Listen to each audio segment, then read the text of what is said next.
Welcome to Armchair Expert. I'm Dax Shepard. I'm joined by Mr. Mouse, the Minister of Duluth. Hello. That is a mix-up. I'm We home. love having you back. I know you've been back for a week now. You're home too. Yes, I'm home too, but I've been home for 1 week longer. Okay? Anywho, fantastic actor on the show today. Oh, yeah. And beyond being a fantastic actor, Lili Reinhart is so cool. Yeah, She's so honest. I don't remember why this happened, but our chairs were closer to her. They were, weren't they? I don't know why. It was a new position for us, and it made it feel extra intimate. And she's such an open book. Yeah. I love it. Anyways, you certainly fell in love with her on Riverdale. She also was in Hustlers, Chemical Hearts, Miss Stevens, and she has a new movie that's out right now, Look Both Ways, on Netflix. So check out Look Both Ways. Lily's going to blow your fucking skirt back. Is that a term? Your hair back. She's going to knock your dick in the dirt. Please enjoy Lili Reinhart. We get support from Quince.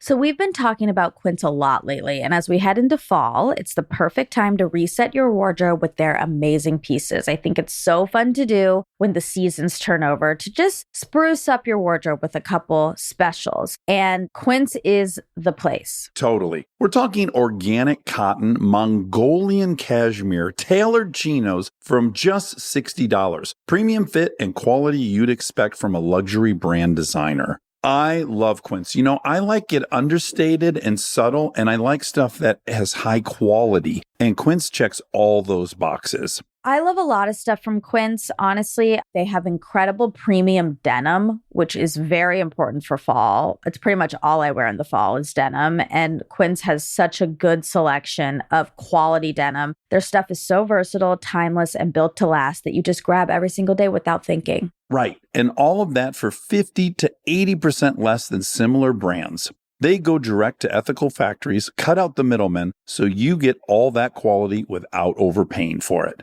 We love that. And they do way more than clothes. They have bedding, cookware, bath essentials, travel must-haves, same deal, and great quality. Upgrade your everyday. Download the Quince app for app-exclusive offers or go to quince.com/Dax. Get free shipping on your order and 365-day returns. Now available in Canada and the UK too. That's QUINCE.com/Dax. We get support from Apple Gift Card. Back to school is here, and for many, that means some big life transitions. Whether they are heading into a new grade or setting up a dorm for the first time, you want to give them something that actually supports their growth and success. Apple Gift Card is a versatile solution because it takes the guesswork out of gifting. It's not just about a new pair of AirPods for focus. It's about giving them the invaluable chance to choose the digital tools and subscriptions that suit their unique journey. They can use it for productivity apps on the App Store, movie nights on Apple TV, or extra iCloud storage for all those new memories. With Apple Gift Card, it's so empowering to give the students their freedom to allocate their own resources. Celebrate their new academic chapter. Visit applegiftcard.apple.com to celebrate their milestones and gift one today. He's an armchair expert. He's an armchair expert. He's an armchair expert. Do you have a walk over here? Did you drive warm for the sweater? I'm never dressed appropriately, but that's okay. I don't know. Is that true? Because you run cold. Exactly. This is the dilemma I face, right? Yeah. Like on the walk, I get hot, but I know I'll be cold in here. Right. Ran into Ben Schwartz on my walk. Do you know Ben Schwartz? Wait, why does that? You probably recognize Yeah, I would. him. His name sounds super. House of Lies. Sonic the Hedgehog. After Come on. Party. Sonic. Oh, Well, yes. Parks and Rec, I think everyone knows him from. Oh, yep. John Ralphio on Parks and Rec, if you watch that. You'd recognize him. I'd Tall, recognize Jewish his face. guy. I'm bad with comedian. names, Okay, me too. but good with faces. Yeah, same. Yeah. Do you have any learning disabilities? I have a lot of mental illnesses, but I don't have a lot of learning disabilities. Similar. I would normally save this for the end, but you just have one of the most knockout punch last sentences in your Wikipedia. Oh shit! Really? What is it? Reinhart is a Christian. She practices meditation and is training to be a Reiki healer. Reinhart was diagnosed with depression at age 14. Oh my God, I spit on myself. Oh my God, lots happening right I'm a now. little nervous reading this. Diagnosed with depression at 14, she also suffers from anxiety and body dysmorphia. She has come out as bisexual. Oh, that's a lot like of a boom, sentences bam, at bam, once. it's a Yeah. No idea that it said that. That's hilarious. I'm certainly not the one who wrote that. Those Well. are just fans coming in and popping in with what they think you might have. Well, listen, amazing. I too learned the hard way not to read mine because it was very, very wrong. And then there's no way to change it. So I was like, just best not to ever look at that ever again. Oh my God. so funny. Speaking of this, there's a website or something called like marriedstatus.com, something ridiculous. Sure. And there was a post about me and my ex-boyfriend. No. Who I don't have an ex-boyfriend. Oh, shit. No Like at exes. all. So wow. it's a lie. Yeah. Me and my ex-boyfriend. Couple ex-lovers, but no. Cameron. Oh, Cameron Cruz. We have a friend named Cameron and he He's was gay. labeled. He's gay. Yeah. Fucking gorgeous. We'd all be lucky to be literally, I was married like, to him. I wish. I mean, he sent it to me. I was like, do we need to talk? I was like, oh boy. It was about me and my ex-boyfriend, Cameron. And then there was a picture. And the picture was of me and my ex-roommate, Anthony. Oh, wow. Real mix up. Yep. Okay. And then it said, luckily, they broke up just in time for Cameron to have a fling with Ryan Hansen. And then there's a picture of Ryan Well, and this Cameron. sounds This is like Jedediah This is a love wrote this whole triangle. thing. it's a love triangle I didn't even know I was involved in. Oh, my God. I know, how it's flattering. really exciting. Anthony was so flattered. He I was bet, like, yeah. I'm famous and also I'm Cameron. Okay, so let's just start with the fact that you're wearing a lovely ensemble that involves, is it roses or cherries? Cherries. It's cherries. I changed. I was going to wear a pink dress with little hearts on it, and I felt that was a little not representative of who I am, genuinely. Okay, So I was sure. like, we're going to go a little bit darker. Oh Yeah. my God, it's you. so wonderful. And it's Sim. And then we're both Midwesterners. Did you go to Cedar Point a lot when you were a Of kid? course. Grew up spending my hollow weekends. Uh-huh. And then in driving. Sandusky. Yeah, Sandusky was like, we have to make the 45-minute drive to Sandusky Yeah. when we were 16. Did you ever go with a boyfriend and wear a matching outfit? 'Cause that was a Absolutely thing. not. Okay, but you are aware of that. Or does that date me? I think that dates you a Okay, little bit. that's gonna But happen. I think people do that at Disney World. I've been going, there was the wave with my grandparents. They would take me. And then as a teenager, like you're saying, did you go as a kid with mom and dad? No, I don't think I did. It was more so when I was like a preteen and then a teenager. And would you look at boys and girls in line and Oh, like, 100. Yeah, of course. You What see else the are you you see the gonna people do? that make out in roller coaster lines. Oh, like yes. the people just love to flaunt their They do relationships PDA. waiting in line for a roller coaster. I was one of those people. When lucky enough, when you were there with a girlfriend, you did a lot of grab ass because it's boring. You're in line what else are you a gonna lot. do? You spend the whole Yeah. day in line. Yeah, and you're 16, you just started doing all this making out and grabbing and Right. stuff. So you're getting after it. When you're single, it's like a lot of hours of looking at other people Getting kissing some. and touching Yeah. butts. Do you like PDA 0 to 10? I am a 7 Okay. maybe on Okay, that good. scale. I don't mind when people do it. Obviously, you can be a little excessive, but I think Funerals. sure. Yeah, But yeah. I feel like if you love someone and that's your love language, you should be able to do it. Oh, Yeah, I like I that, Lily. agree. And you personally, are you a PDA person? Yeah, I am a very physical touch lover. So okay. I like to make contact constantly. Yeah. Is that part of one of the love languages? Tamarins are these cute little primates, and they just sit on tree branches holding one another, like looking at the world to see if anything bad's coming. That's the perfect the relationship, genuinely. But other people aren't that way, and I wonder how much is like genetic predisposition. Although it's weird because my friends know they don't like hug me randomly throughout the day. It's more so just with a partner. So when we hugged at the top of this, It was so awful It's for fine. me. No, it was great. Unbearable. It was great. I'm the same touch wise. Yeah, Feel 'cause like I her- lacked some. Sure. Monica's is compounded by immigrant parents a little bit. Yeah. Yeah. They just weren't raised that way, so they didn't Now, do that. your parents, they are not immigrants, despite the Reinhart. Someone could be from Germany a minute ago. I mean, I haven't looked too deep into my lineage, to be honest, but We're going to bring out our expert now. Bring him in, Rob. I can't believe people are willing to do that show after so many people are revealed to have had slave owners in their history. Who Do You Think You Are? I think it was called. Is that the show? Something like that. There's like two versions too. There's like the PBS one, which is like really nice and boring. It's a Sure. professor walking you through it. And then they're going to find everything. Right. And I think there might be a little more of a salacious kind of 8 p.m. on a Sunday on Fox Look at version. how awful your family is. Or they're only looking for a famous person in your background. Sure. Something of that nature. Yeah. Okay. What kind of parents do you have? I have really wonderful parents. They're still together, been married for over 30 years. Are they Clevelandites as well? Well, my Clevelanders? Clevelanders. Yeah, I Clevelanders. should know this. Sorry about that. They live in North Carolina now. We moved when I was 16 for my dad's job, Okay. What part of North Carolina? just north of Charlotte.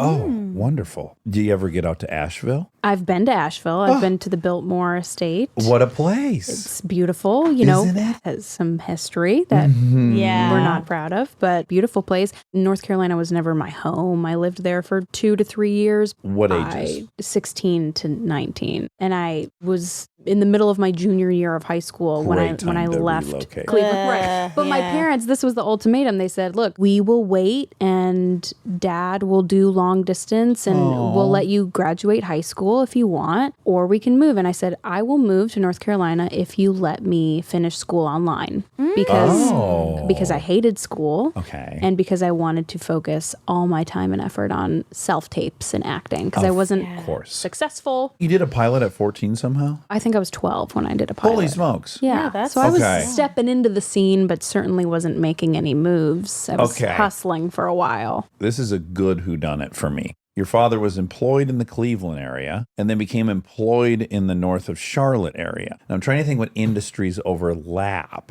You're never going to guess.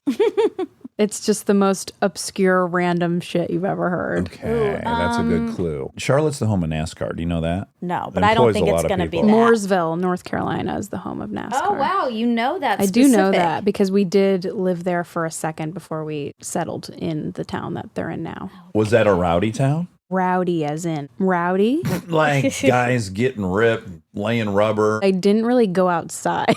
Okay, you were doing those self-tapes inside. I genuinely was inside hating Looking my at your life. flip camera or whatever Yeah, you 100%. used back in the day. Yeah. Psychometrician. Oh my God, what is a psychometrician? Yeah, I don't even know what that is. Dang. Hell, wait. Okay. Oh, that was a new word we learned. Psychometrician. What is it? My friend Robbie's a psychometrician, and he's lived in North Carolina, so that's what I That's did the connection there. there. Yeah, and there aren't that many places. What is it? It's basically statistics for testing. He works for standardized testing, and he does like statistics for it. It's very highbrow. This is my one and only guess. Okay. I won't belabor this any longer. Sure. Forensic accountant. No. Fuck. What is it? So What is he, it? I believe he's currently the vice president of a company that sells machinery that cuts glass. Oh, wonderful. Okay. So they make diamond cutting machines. Yes. He's been in that business for I think over 20 years. Very random. Very That niche. was like the sentence I was when people are like, my mom was like, when people ask what your dad did, just say he works at a company that sells machinery that cuts glass for like windows and glasses. And that was her most condensed version, Yeah, by I'm the like, way. what else It's am I like six supposed sentences. to? Right. Oh my God, do you think he's secretly a drug dealer and she had to tell you, like, okay, this is exactly what you say when people ask?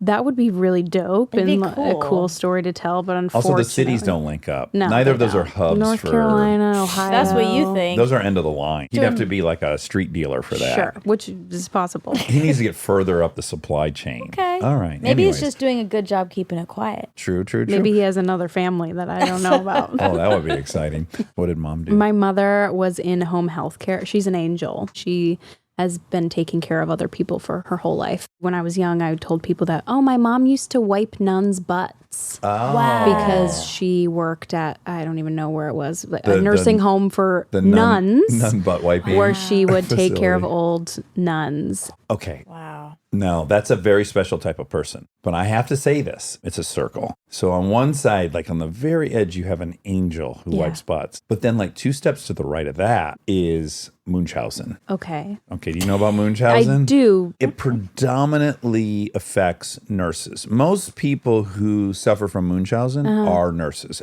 and then by proxy are the children of nurses. Very interesting. Why? Did she Just ever 'cause they're faked any illness? No. Okay. Just because you're around illness I all think the the time? I think you Proximity. search it out. We need an expert on. We do know that part of it really well, though, that it is mostly nurses. Interesting. My older sister's a nurse. Oh, she My is. aunt's a nurse. My mom's sister. So Any there of are them nurses have in a my family. mysterious illness? None of them do. Okay. Or anyone Don't- around them have a Yeah, any of their mysterious. children have by Not proxy? yet. Okay. I'll keep you posted on Great. that. So she's on the good side of the circle. Right. I'm in awe of that. Literally, every time I'm in a hospital and I'm watching what the nurses do, the non-Munchausen ones, and what they're dealing with. I mean, you want to talk about where the rubber meets the road. This is where the gnarliness of being alive 100%. is ground zero. And their ability to just deal with the fluids and all these things, I'm like, fucking thank God people are drawn to this. Yeah. I'm literally so grateful that people want to do that. When I was 16 and thought maybe this career wouldn't work out for me, I looked into being a paramedic. Wow. Because that Okay. stuff doesn't bother me. If anything, I find it incredibly fascinating. I dabbled in special effects makeup and was trying to do the most gory shit I could find. I was very disturbed as a teenager. And when I moved from Ohio to North Carolina, I was very isolated, very alone. And to be honest, and as I've realized as an adult, I was seeking out watching the most fucked up, gory horror movies I could find, because when I was watching those movies, I was not thinking about anything else. Yeah. It was like the shock factor, and it pulled me into these worlds. It was like a form of escape. Yeah. And did you watch some movies over and over again? I definitely am like a repeat watcher. I find comfort knowing what's going to happen, feeling the comfort, the familiarity of something that I've seen. Monica just brought this to everyone's attention. Are you remembering? Yeah, that it's people with anxiety. People with anxiety that's one Yep. of the coping mechanisms. They're scared, but they know the ending. They know everything works out all right. Right. And our sweet Monica watched Contagion. Okay. Oh, yeah. How many times at the beginning of the Man. pandemic? Damn, I mean, why a did you dozen. do that? So many. I'm going to watch it tonight. I love that movie. It's such a good movie. But yeah, at the very beginning of the pandemic, also it was compounded by the fact that I had just had a seizure, and the very my beginning God. of the movie, she has Yeah, a seizure. yeah. Big juicy seizure. Yeah, and then I like had to keep watch. It was very weird. I think it was an anxiety release of just watching the whole thing play out from A to Z when we were just at A. Sure. In real life. Yeah. It, I guess, brought me some comfort. Damn. I know. It's okay. So is that hard-hitting last stanza in your Wikipedia? Did you find that most of those things were accurate in there? They're accurate. Okay, great. So 14 is when anxiety. I've always had anxiety. Looking back as a child, I didn't want to go to sleepovers. I didn't want to go to birthday parties. I was very attached to my mom, like physically clinging to her. I hated school. I would cry before school, cry to my teachers, say, I just boy. want to be home. So I was a homebody, but I think no one really knew that that was a form of anxiety. red flag. Yeah. Yeah. I mean, she's just a kid. Yeah, Like, yeah. She just wants to be with Or her they mom. go to like the 4 days of school they hated, and they're like, well, everyone hates school. Right, of course. Yeah. But mine was a little bit more extra. And then as I got older, the social anxiety got more intense. As I started to invest more time into theater and acting, it was sort of like my life split off into two directions. 7th grade is really where it manifested. So I was 11. I was going to theater. I was with these people who understood me. I felt like I was in a community, a family. I was doing what I loved. And then I would have to go to school the next day with people who I felt didn't know what the fuck was going on, what they wanted to do. Philistines, Yes. lowbrows. Yeah, lowbrow. But it really wasn't even like that. I had nothing against the people I was going to school with. I just felt very misunderstood. You couldn't snap into what they were interested in. No, I was like, I didn't go to parties. I didn't care. I wasn't a boy crazy girl. I was like, I'm going to be an actress. Yeah. I know I'm going to do this. Right. None of you guys know what you want to do. I can't relate to any of you. I'm like an old soul with this incredible amount of anxiety. None of you can relate. It was very isolating. Did you have tics? I did have a weird tic growing up that was OCD, where I would have to touch different surfaces in 3 different ways. I would have to touch it with my fingertips, touch it with the back of my nail, and then scratch it with the tip of my nail. Totally right. So it was like, would lean down on the sidewalk and tap, tap, tap. Yeah. Wow. Very strange. Yeah, and did you get good at banging it out quick so no one would notice? Oh, yeah, it was very quick. Yeah, and did you ever get busted? No, Do you have any siblings? I do have 2 sisters. Older or younger? Both. I'm a middle. Okay. Same Yeah. as Dax. Me too. I had a lot of ticks. Oh, interesting. And I thought so many of them no one knew about, right? So my other thing was like, it drove me insane how dry my fingertips would be. Okay. Consumed with how dry they were. So I would just do the gentlest thing. I would just go, and I would touch the tips of my fingertips on my tongue. Just get them damp a As little one bit. does. I don't have to tell you, that doesn't last very long. So this is something that had to happen all the time. But certainly no one noticed that because people leave their hand on their chin, whatever. Yeah. And I remember once I was in the front seat, my mom was driving. And that bitch, my little sister, who's inside this house right now, she goes, "Ugh, why do you always lick your fingertips?" And I'm like, "Ugh, I don't lick my fingertips." And just like the deep burning The of betrayal. humiliation. Yeah, it's just like, oh my God, if she knows, who else knows? Yeah. You know that I'm doing I this. did suck my thumb. I remember sucking my thumb in kindergarten and literally looking around like Grabbing a quick just pull. a quick pull of the thumb in my mouth. But now, Little hit. truly like a little dab. It's so funny because that doesn't give you what you need from it. Not at all. Thumb suck. And You nor just did had me to. licking the tips. I would have preferred to just rest my fingertips in my mouth, to be Wow. honest, so they would be nice and moist at all times.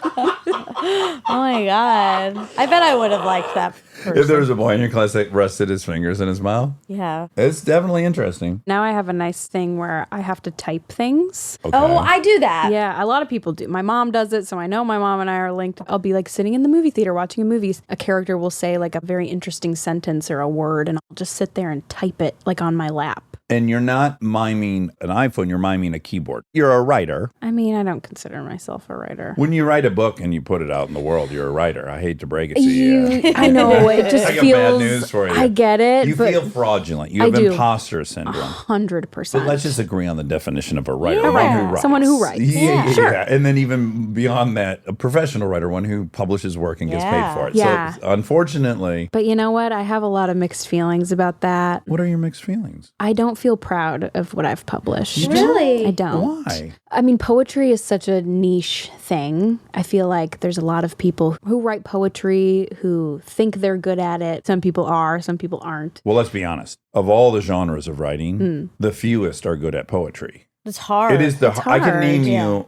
10,000 novelists that are great. Essay writers. Poets? I don't know, I mean, 9, yeah. 10? Sure. There's a huge now online environment of poets and Sure. typewriter poetry and Instagram poets. And I always, because I'm just a lofty romantic bitch, would just be writing all the time little things that I never intended to publish. Genuinely. It came out of feeling a little creatively stunted and thinking, what can I do that I have pure control over? Yeah. I'm not going to make an album. I'm not a dancer. Like, what can Yeah. I do? Yeah. And I was Yet like, well, and yet. but I do write. So the idea of a poetry book was floated around, and I don't have any regrets. But this is my regret. But I do feel that I published my writing before I was ready. Okay. Having known you for 11 minutes. Sure. I have a theory on what it is that's uneasy about this experience Sure. for you. I don't know all the details, but you've done writing that was self-motivated and it was intrinsically motivated, and you feel good about it because it wasn't for anyone. You can't feel bad Right. about it. It was in you, you got it out. But the notion that someone was like, you know, you could publish a book, that the inception of it involves A, maybe not your idea originally, and then B, some extrinsic element. Well, now this isn't the thing I do. I did something I don't do. Sure, exactly. Like it wasn't something that I was so confident in. Right. It was something that I was taking a leap of faith It on was something you did, but you had For no intention yourself. per se to. for myself. Yeah. I was never writing to profit off of it. It was never the goal.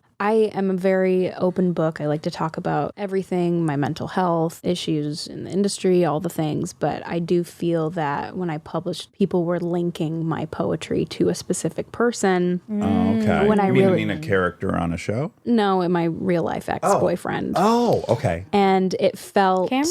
Yeah. your ex. Cameron or Anthony? And it felt like all of a sudden my book was a spectacle. Okay. no. Yeah. When that was absolutely never the intention. I'm going to add a layer to it. This has happened to me repeatedly, which is I'm drawn to writing because I have ultimate control over the world. I control all the characters. I feel very safe in there. And then I turn it over, and now it's like the definition of powerlessness. Now it's being consumed by all these people. I have no intention for them to consume it or have an opinion about it. And then now they're talking about it. It went to the apex of powerlessness when the appeal of the process is control. But it's also, I'm writing my feelings and people are having opinions on my feelings. Yeah. Poetry is pure feeling. Mine was. So for people to suddenly have opinions and be like, this is bad. It's sort Your of, feelings are it's sort bad. of, how can my feelings be? You cannot relate to the poetry. I don't compare myself to the great poets that I believe are out there right now. It's certainly not, which is why I feel a little bit of embarrassment. I don't think I'm that.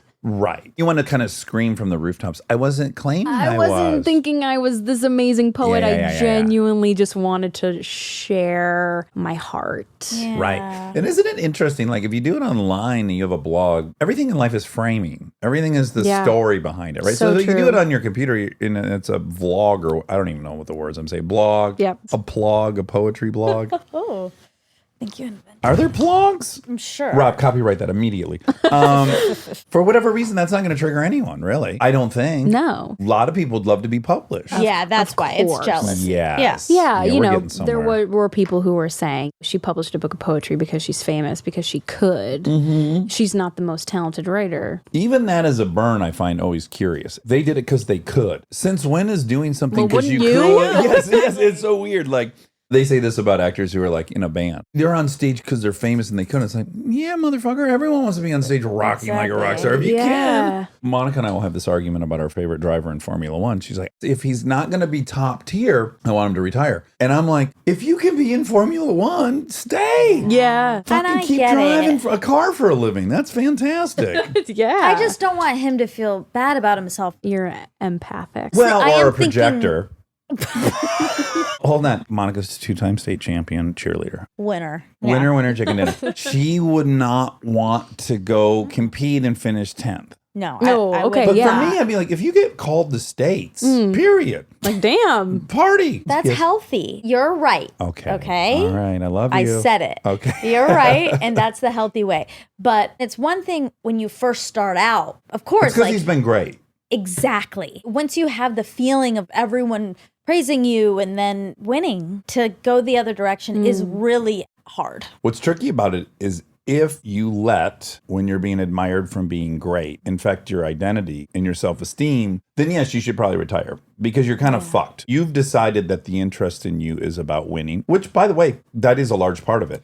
Yeah, it's a But if your identity sport. is driver, then it's the less, ego. It's the ego. It's that ego. Totally Yeah, is. yeah. But I actually don't think it's possible to get to that level of a sport if you're not there to win. That is what drives those people. They're 20 in the whole world. You don't get there if you're like, I'm just happy to be a driver. You're right. Well, I don't want to take up any more time. Do you have all day? I have all day. Okay, Genuinely, great, because we Please. love to go long. I Okay. need things to do. Okay, great. She doesn't like my favorite driver, Max Verstappen. Okay. But I would argue with you. See, Max is, in my opinion, he's doing it to win, He is, but yeah. without any ego. He doesn't care if he's validated. He doesn't care if people How like do you him. know this? He doesn't care. He is a fucking robot to win races. And it seems to me at least, insanely pure. It doesn't seem to really be for anyone's validation but his own. Now, I'm a validation junkie, so it's not like I'm in judgment of people that are that way. I honestly think for him, he's got to be number one. Yeah, that's not healthy. Well, I mean, to an extent, but Yeah. also like, wow, to be in such a ferocious competition with yourself all the time, to not accept defeat.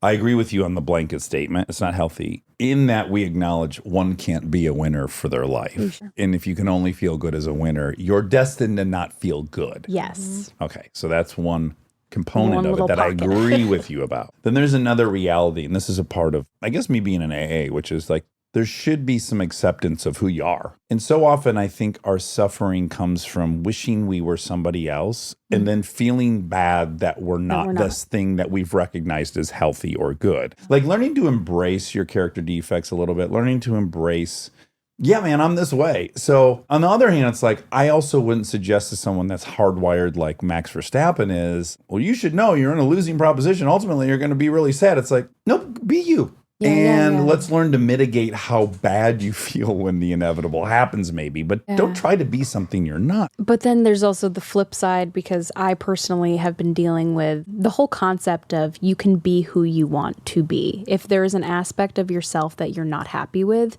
you can change that. And that's such a profound thing to me. And I was just on vacation recently in Maui. Popped an edible, was staring at the stars, thinking about all the things. Perfect. And I was thinking to myself, I genuinely am inclined to be a pessimistic person. I lean towards glass half empty. And to me, that's just being a realist. I'm pessimistic by nature as well. Are you optimistic for other people? Because that's a big clue. If you have a friend, totally comparable situations, they're in a movie, it's going to open. Do you have optimism for them? I'm more willing to be optimistic towards their outcomes, but still in a realistic way. Sure. I would say that I have a more hopeful outlook for other people than for myself. Great. The truth for me is I would be embarrassed if you heard that I was optimistic and then I was shown to be wrong. Yeah. Do you have any of that? That's not, I don't think, my driving force. It's more so letting myself down. It's more so getting my own hopes up. Disappointing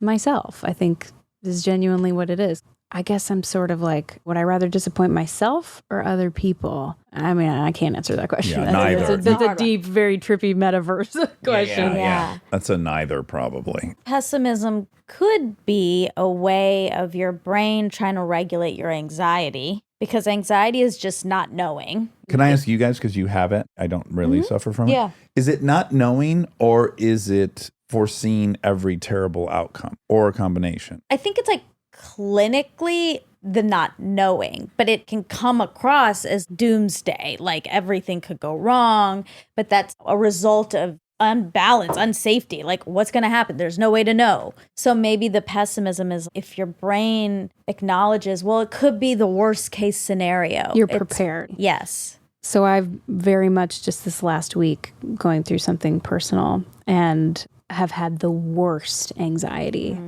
to the point where the second I open my eyes, a wash of anxiety comes over me. So I have depression and anxiety, and I feel that I can handle... First of all, congratulations. Thank you. I feel that I can handle my depression and my sadness. It's the anxiety that becomes unbearable. It feels like this engine inside you that's running and there's nowhere for it to go.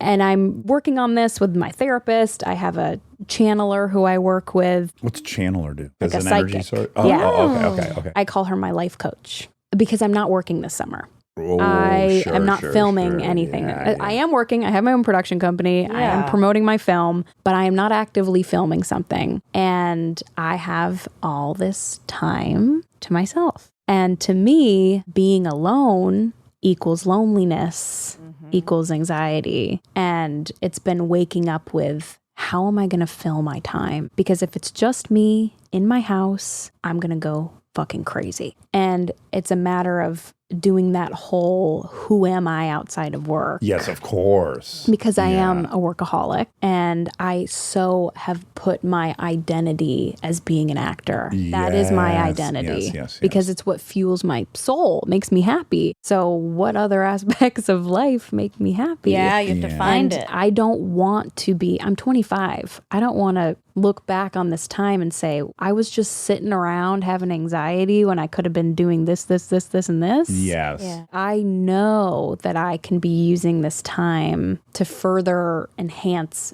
just life. Yeah. But so, the story you're writing about Lily's story. Right, Lily's You wanted the story. chapter when you're 90, you're looking back and you're like, Lily sat at home through her 20s. Exactly. Yeah, it's unacceptable. That's what I'm terrified of. So I'm adamantly trying to make sure I do not do that, pushing myself to be more social. If one more person says, go on a hike, I'm going to kill someone. It's such an LA thing. Like, take a hike. No. Yeah. I'll take a hike if I want to take a hike, but no. Find new hobbies. Please stop. Don't tell me that. Are you open to an internship? I honestly texted someone that a filmmaker that I just met recently, and I'm like, do you need an assistant? Yeah. Can I come So visit you on set funny. while you're filming a movie Yeah. just so I can Shadow. do something? Yeah, but we need all kinds of shit around here. And we do not course. want to pay much for that. No, I'll do it for free. Perfect. Also, is it 65 degrees in here? See? Okay. Let me hold on. You for saying that. I run hot. You do. I really do. So I appreciate. Oh, what is a little fleece? Oh, you're going to give out sweaters. This is nice. What's it say? This is a Ricardo one. We were just talking about. Oh, I was just going to put it over Take your my headphones off. Okay. Oh, that's a cute crew. You're going to help me. Thank you. Wow. Oh my gosh, we should start giving out sweaters. Danny sweaters. Yeah. What does it say? What does it say? Oh no, that's the one that Ricky brought over. Oh, I was like, that's from Danny's. Ricky It talks about Glassman's, carpet. Dad's carpet company. Happy to be repping It looks cute on you. But there is you. Ricardo stuff here. If you want shorts. I mean, No. I think I'm good Okay. leg wise. This is here. We'll have Thank to have you. him send us some sweats. Stay tuned for more Armchair Expert, if you dare. This episode is brought to you by the new Max original comedy series, Stuart Fails to Save the Universe. From the world and creators of The Big Bang Theory comes a new comedy series. Stuart Bloom, comic book store owner and lovable underdog, accidentally breaks a device built by Sheldon and Leonard and kicks off a full-blown multiverse Armageddon. Now, he's on a mission to put reality back together alongside his girlfriend Denise, a geologist named Bert, and physicist Barry Kripke. Along the way, they're running into alternate universe versions of characters you already know and love. Check out the new Max original comedy series, Stuart Fails to Save the Universe, now streaming exclusively on HBO Max with new episodes Thursday at 9 p.m. Eastern. Subscription required. This podcast is brought to you by Squarespace. We've talked before about Rob building our website on Squarespace, and I bring it up again because it's a perfect example of what they do well. Rob had all the pieces, the content, the vision, the ideas, but he needed something to actually take all that and make it public facing. And Squarespace was that bridge. Maybe you're in the same spot. You've been developing something, a business, a skill set, a body of work, and it's been private. It's been yours, but at some point you're ready to put it out there, and that transition from private to public can feel like a huge leap. Squarespace makes it feel like a step. Beautiful templates, built-in SEO, email campaigns, scheduling, analytics, everything you need to go from I've been working on this to here it is, come find me. All in one place, no code, no stitching together a bunch of different tools. So if you've been sitting on something and waiting for the right moment, this might be it. Head to squarespace.com/DAX for a free trial. And when you're ready to launch, use offer code DAX to save 10% off your first purchase of a website or domain. Back to school starts now. Get long-lasting battery life on the Dell XPS laptop powered by Series 3 Intel Core so you can work from anywhere. Now starting at $699 with exclusive student pricing starting at $599. Complete your setup with savings on select monitors and must-have electronics and accessories. Limited time deals and free shipping on PCs and more await you at Dell.com/deals. That's Dell.com/deals. Thank you to our presenting sponsor, HP, for supporting this episode. Parents, you've got enough on your back-to-school list right now. Ink cartridges do not need to be on it. They just don't. The HP Smart Tank printer uses a refillable ink tank and comes with up to 3 years of ink included. It's the last printer you'll ever need. To learn more, search HP Smart Tank.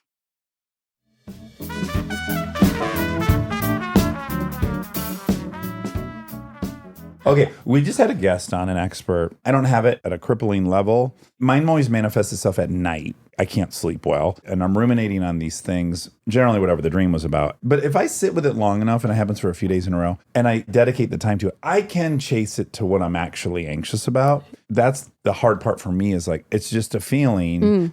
I got to do some real exploration. Yesterday, I woke up with anxiety and I sat outside with my journal because lately I wake up, I fill like 5 pages of my journal, and I chose to say, this is a phrase that you use in therapy or whatever, like, let's be curious about the feeling. Yeah. And let's actually sit and be curious about what the anxiety is coming from, what the anxiety is. Is it even mine? The answer was absolutely yes, but being curious about it, not judging it. Right now I'm going through something in my life where the anxiety is heightened. Yeah. Won't always be that way. But right now, let's be curious about where it actually is coming from, because I'm a very logical person when it comes to my mental health, with breakups, with death. Like, I need to figure out like a logical way of looking at things in order to process, in order to move on. So I'm sitting there going, well, let's problem solve this and figure out what it is exactly that's causing the anxiety. And it genuinely came down to me being afraid of being bored. I don't know how to sit in stillness with myself. Are you an adrenaline junkie at all? No. Are you a love addict at all? You know, there was a point 2 years ago I was looking into SLAW. Sex and Love Anonymous. Whatever it is. I didn't end up doing that. You're 25. It's like, how much wreckage and pattern could you even have at this Well, point? I think a lot, but I don't think I'm an addict. I think I just love very deeply and very hard. I know the degree in which I give my heart is on the extreme side. Extreme in the Like no boundaries, you lose yourself? No, I don't, because I have learned to be independent, not be attached, the healthy things. But I do give so much and I sacrifice a lot to the point where I have to take a step back and go, oh, was I actually receiving what I needed? Or was I just so focused on giving that I wasn't even tuning into myself thinking, are you actually like good and happy in this? Or are you just so concerned with making the other person happy? Do you think you're at all prone to be a codependent? Are you attracted to addicts? Not anymore. I am very strong-willed and very much set on being an independent woman going into relationships. Right. I think I used to be for sure. And I fed into like an empath. Well, it's a nice match for people with anxiety because now all your focus goes onto that person. And weirdly, their problems are very visible to you and very attackable to you. Something I was exploring was not taking responsibility for someone else's shit, which felt great, but in turn was still ignoring my own basic needs. Yeah. When you said being alone leads to loneliness, I mean, I can super relate to that. I feel like it's such an important thing for people to unlink those two things. I fully agree. Because they are really not the Very same different, thing. very You can different. be so lonely in a relationship, in a marriage, and you can be alone and very happy and very content. But of course, we do that. We put those two things together and then it can make you spiral out. Right, But right. they're really not No, the same. they're not. So it's learning. Yeah. Reminding yourself of that. I could be in a relationship and still feel this way. Yeah. Okay. I want to get into some of the juicy parts. You got a pilot at 14. 12. At 12. It didn't go anywhere. It was just a pilot. Wikipedia was wrong, and I must listen to the source. 12, you got a pilot. And were you at the Oakwood Apartments? This is No. like the most important No. thing. You didn't ever stay there. I never stay there. Where Too would- expensive. I started in Cleveland. My mom would drive me 8 hours from Ohio to New York for auditions. On the 9094 toll road through I Pennsylvania. wouldn't know. Okay. But my dad would let us use his hotel points from work. Okay. I need to really ask them why they did that for me and had faith in me, because they weren't pushing me in this at all. I think they just saw my passion and said, damn, we're going to let her just go with it. See, we'll see what's the worst that could happen. And they were being told, hey, your daughter's actually pretty good at this. And I think they were encouraged. And so I'm very thankful, obviously, that they put the time and effort into helping me. But I came out for a pilot season when I was 16. I stayed with genuinely someone I didn't really know very well through an acting coach. She was in her 20s. We paid her to basically babysit me for Sure. a month while I stayed. I crashed in her bed. Like, Oh, this was wow. a studio apartment. Okay. Well, she was in the bed as well? Yeah, she was in the bed. Okay. So a little bit of a Mike Jackson situation. Okay, But luckily it sounds like a young nothing woman. bad. Right, Okay, it wasn't that okay. bad. And then I was a series regular on I was a guest star, but I ended up doing almost all the episodes when I was 16. It was a local hire. I was making no money. I had to put myself up at this stupidly expensive Airbnb in Studio City. Right. So I was making this money, immediately spending it on rent. I bet Airbnb has changed the whole thing. Yeah. Back in the day, you couldn't get like a 2-month rental anywhere. No. Yeah. A la the Oakwood. Right. That's yeah. where So they step in. Airbnb changed the game. It I changed love the game. Airbnb. Okay. Any boyfriends in high school? Yeah, I had my high school sweetheart, 16 to 19. But you left Cleveland at 16. So we were in a long distance relationship the whole From time. Cleveland. From Cleveland. Oh my God, that's stressful. And you're going to school online on And a I'm going to computer. school online. And you're self-taping. There's not a lot of interpersonal, real life 3D no, stuff. but I would going on. I would go back to Cleveland once a month, or I had no money, but try to fly myself there. Get some of those and- points off your dad. Yeah, truly. Rack up those points. Spend the summers in Cleveland with the boyfriend. When I moved to LA, he was supposed to come with me. Broke the news to me after I signed my lease for the two of us that he wasn't coming. Had a panic attack, full blown. Called my therapist, said, he's abandoning me, and had the full breakdown. Ended up being, perfectly fine decision. So you moved to LA at 18? Was that I part moved right? at 18, was here for 5 months.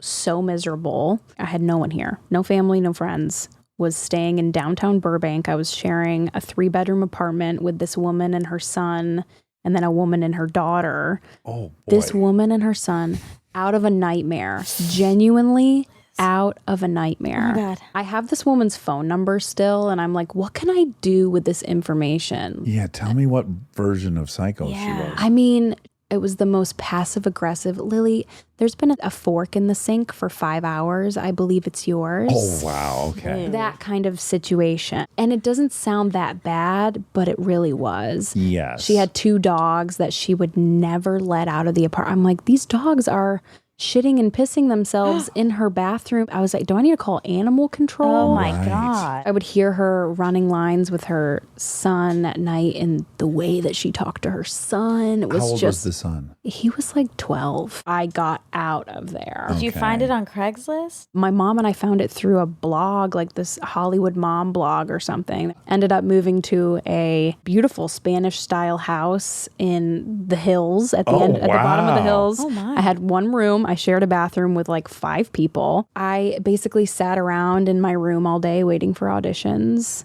I got so depressed that I became physically ill while sharing a bathroom with 6 people. Like, I was throwing up every night Okay. from pure anxiety. Wow. I was like, I don't have money. I need to make money. I'm not really booking anything. I got a job at Buca de Beppo in Universal I Studios. love Buco de Beppo. What a blast. The Pope room, the private room with the Pope on the table that spins. What? Buco de Beppo. I've There's had a a birthday Pope party on the there. table? I had the one in Santa Monica has one. Like a statue of a pope? He has like his head's on a thing. Oh, Does this wow. ring a bell? at I all? didn't end up working there. Oh, darn it. Okay. So I got sorry. a host. I got really excited. No, it's okay. I got a hostess position, and they said you need a black button-down shirt and some like non-slip shoes. I said okay. On slip shoes, so specific. It really is. That's a I great didn't detail. have a car, so I was Ubering everywhere. So I said okay. There was a Skechers in Universal City. I said, great, get the shoes. Like, they're like $80. Again, don't have any money, but I got to get these shoes. Got the shoes. Have to find a black button-down shirt. So I'm taking an Uber to Target. I'm taking an Uber to Ross. I'm taking an Uber my to Marshall's. God. I Jesus. cannot find a button-down black shirt for the life of me. I'm starting to have a panic attack. I'm Ubering back towards my house. I throw up in the Uber from how stressed I am. wow. Oh my Which God. Did he give you a bad rating? I think he really did. Okay. I think he fucked my rating for sure. Well, But and I he threw kind of up- deserved it. I threw up very silently in my Skechers bag. Oh, you did? Yeah. I got home. Your home room. in quotes. I got to my room. I Skyped my mom. I said, I need to come home. I'm not okay. Yeah. I don't have money. I clearly can't have a job here because my anxiety is so bad. I need to come home. And my parents were, okay, you can come home. They weren't ever, you're banished. So I went home, went back to therapy, went back to my job at Pier 1 Imports, where I was a Right. sales associate. The only job that didn't give me anxiety. I mean, it still gave me anxiety, but it was the one Is it that I because could they had no hold down. customers? At the time. I mean, look, you're not wrong. Listen, there's one on the corner here, like primetime real estate, right by the 7-Eleven I go to, and I literally. Wait, it's still in business? No, I don't think so. Yeah, no, I don't think Okay, so. but They I've closed. been here for a decade or whatever, 20 years. It was there. Yeah, it was. And I constantly was like, oh, it's shut down because I didn't ever see a fucking car in the parking lot. And then my wife came home with something from Pier 1. I'm like, that place is open? Okay, No, rest in it's peace, okay. Pier Yeah, 1. rest in peace, Pier 1. But a great place to be in customer relations if you don't want to deal with customers. I was in the back a lot breaking down boxes. Okay. Literally, because I had such crippling anxiety, I worked like 3 shifts a week, basically made $1,400 in 6 months. Like Yeah, nothing. Yeah. I said, That covered your Uber bill from that one shopping Uber. trip. Yeah. I was like, I'm moving back to LA. I'm going to get a job there. Moved back to LA January of that following year. I was 19. And a month later, I booked Riverdale. Wow. Life is so precarious. Because who knows how many more months she could have stuck it out. Genuinely. You just don't know I just in these don't stories. know. What changed? What did the therapist give you in that time that made you feel okay about going back? I think I knew when I left that I was already going to come back. I didn't give myself the option. There has never been a plan B. I mean, maybe for 2 seconds when I thought maybe I could be a paramedic. I didn't go to college. I got my fucking high school degree online. Yeah, questionable high school. Questionable diploma. Not even sure if it's real, genuinely. It's like my ministership. I just knew that I had to obviously keep taking these chances on myself. I just needed to make it work. And I went back out there. So Riverdale is a cultural phenomena. I can only compare it to the things that I was super interested in. Yeah. Party of Five. We're not there. Not quite. Like 90210. Yeah, 90210. Yeah. Melrose Place. Okay. Large, young fan base. Yeah. Veronica Mars to some degree. Yep, of course. V. Mars. Yeah. The Ronster. I'm an old man. So I didn't see it, but I have this notion of it. And it definitely permeated the culture in the fact that I certainly know what it is. But today, when I was learning about you, I did not understand why it's based on the Archie comic books. You didn't understand why? Well, I think I know what Archie comic books were. Like, I think they were at Big Boys where I used to eat. When I think of making a show or a movie out of a comic book, I think superheroes. Me too. When I first got the audition, I thought, I'm reading the pilot going, where are their superpowers? Right. Ironically, in this last season, our characters developed superpowers. Wonderful. that's fun. Just in time Just for the in last the nick of season time. 7. Okay, so I remember it being at Big Boys when I would eat there as a kid, and they had Archie comics. And I mean, they have Archie comics in like the checkout line for the grocery store. There we Isn't go. Archie like there's like a jalopy? Yeah, they have a jalopy. That's from no, Jughead. You're thinking Yeah, Jughead. And that's Jughead the is in the... character, but they do have like a jalopy as a car Right. that we've had in the show. I don't know the history of the jalopy in Archie comics. Do we think they made up the word jalopy? Because that's a very common name in the automotive world. And there's even a know. tremendous online media site for automobiles called Jalopnik. Oh, that's shit. based off of jalopy. Okay.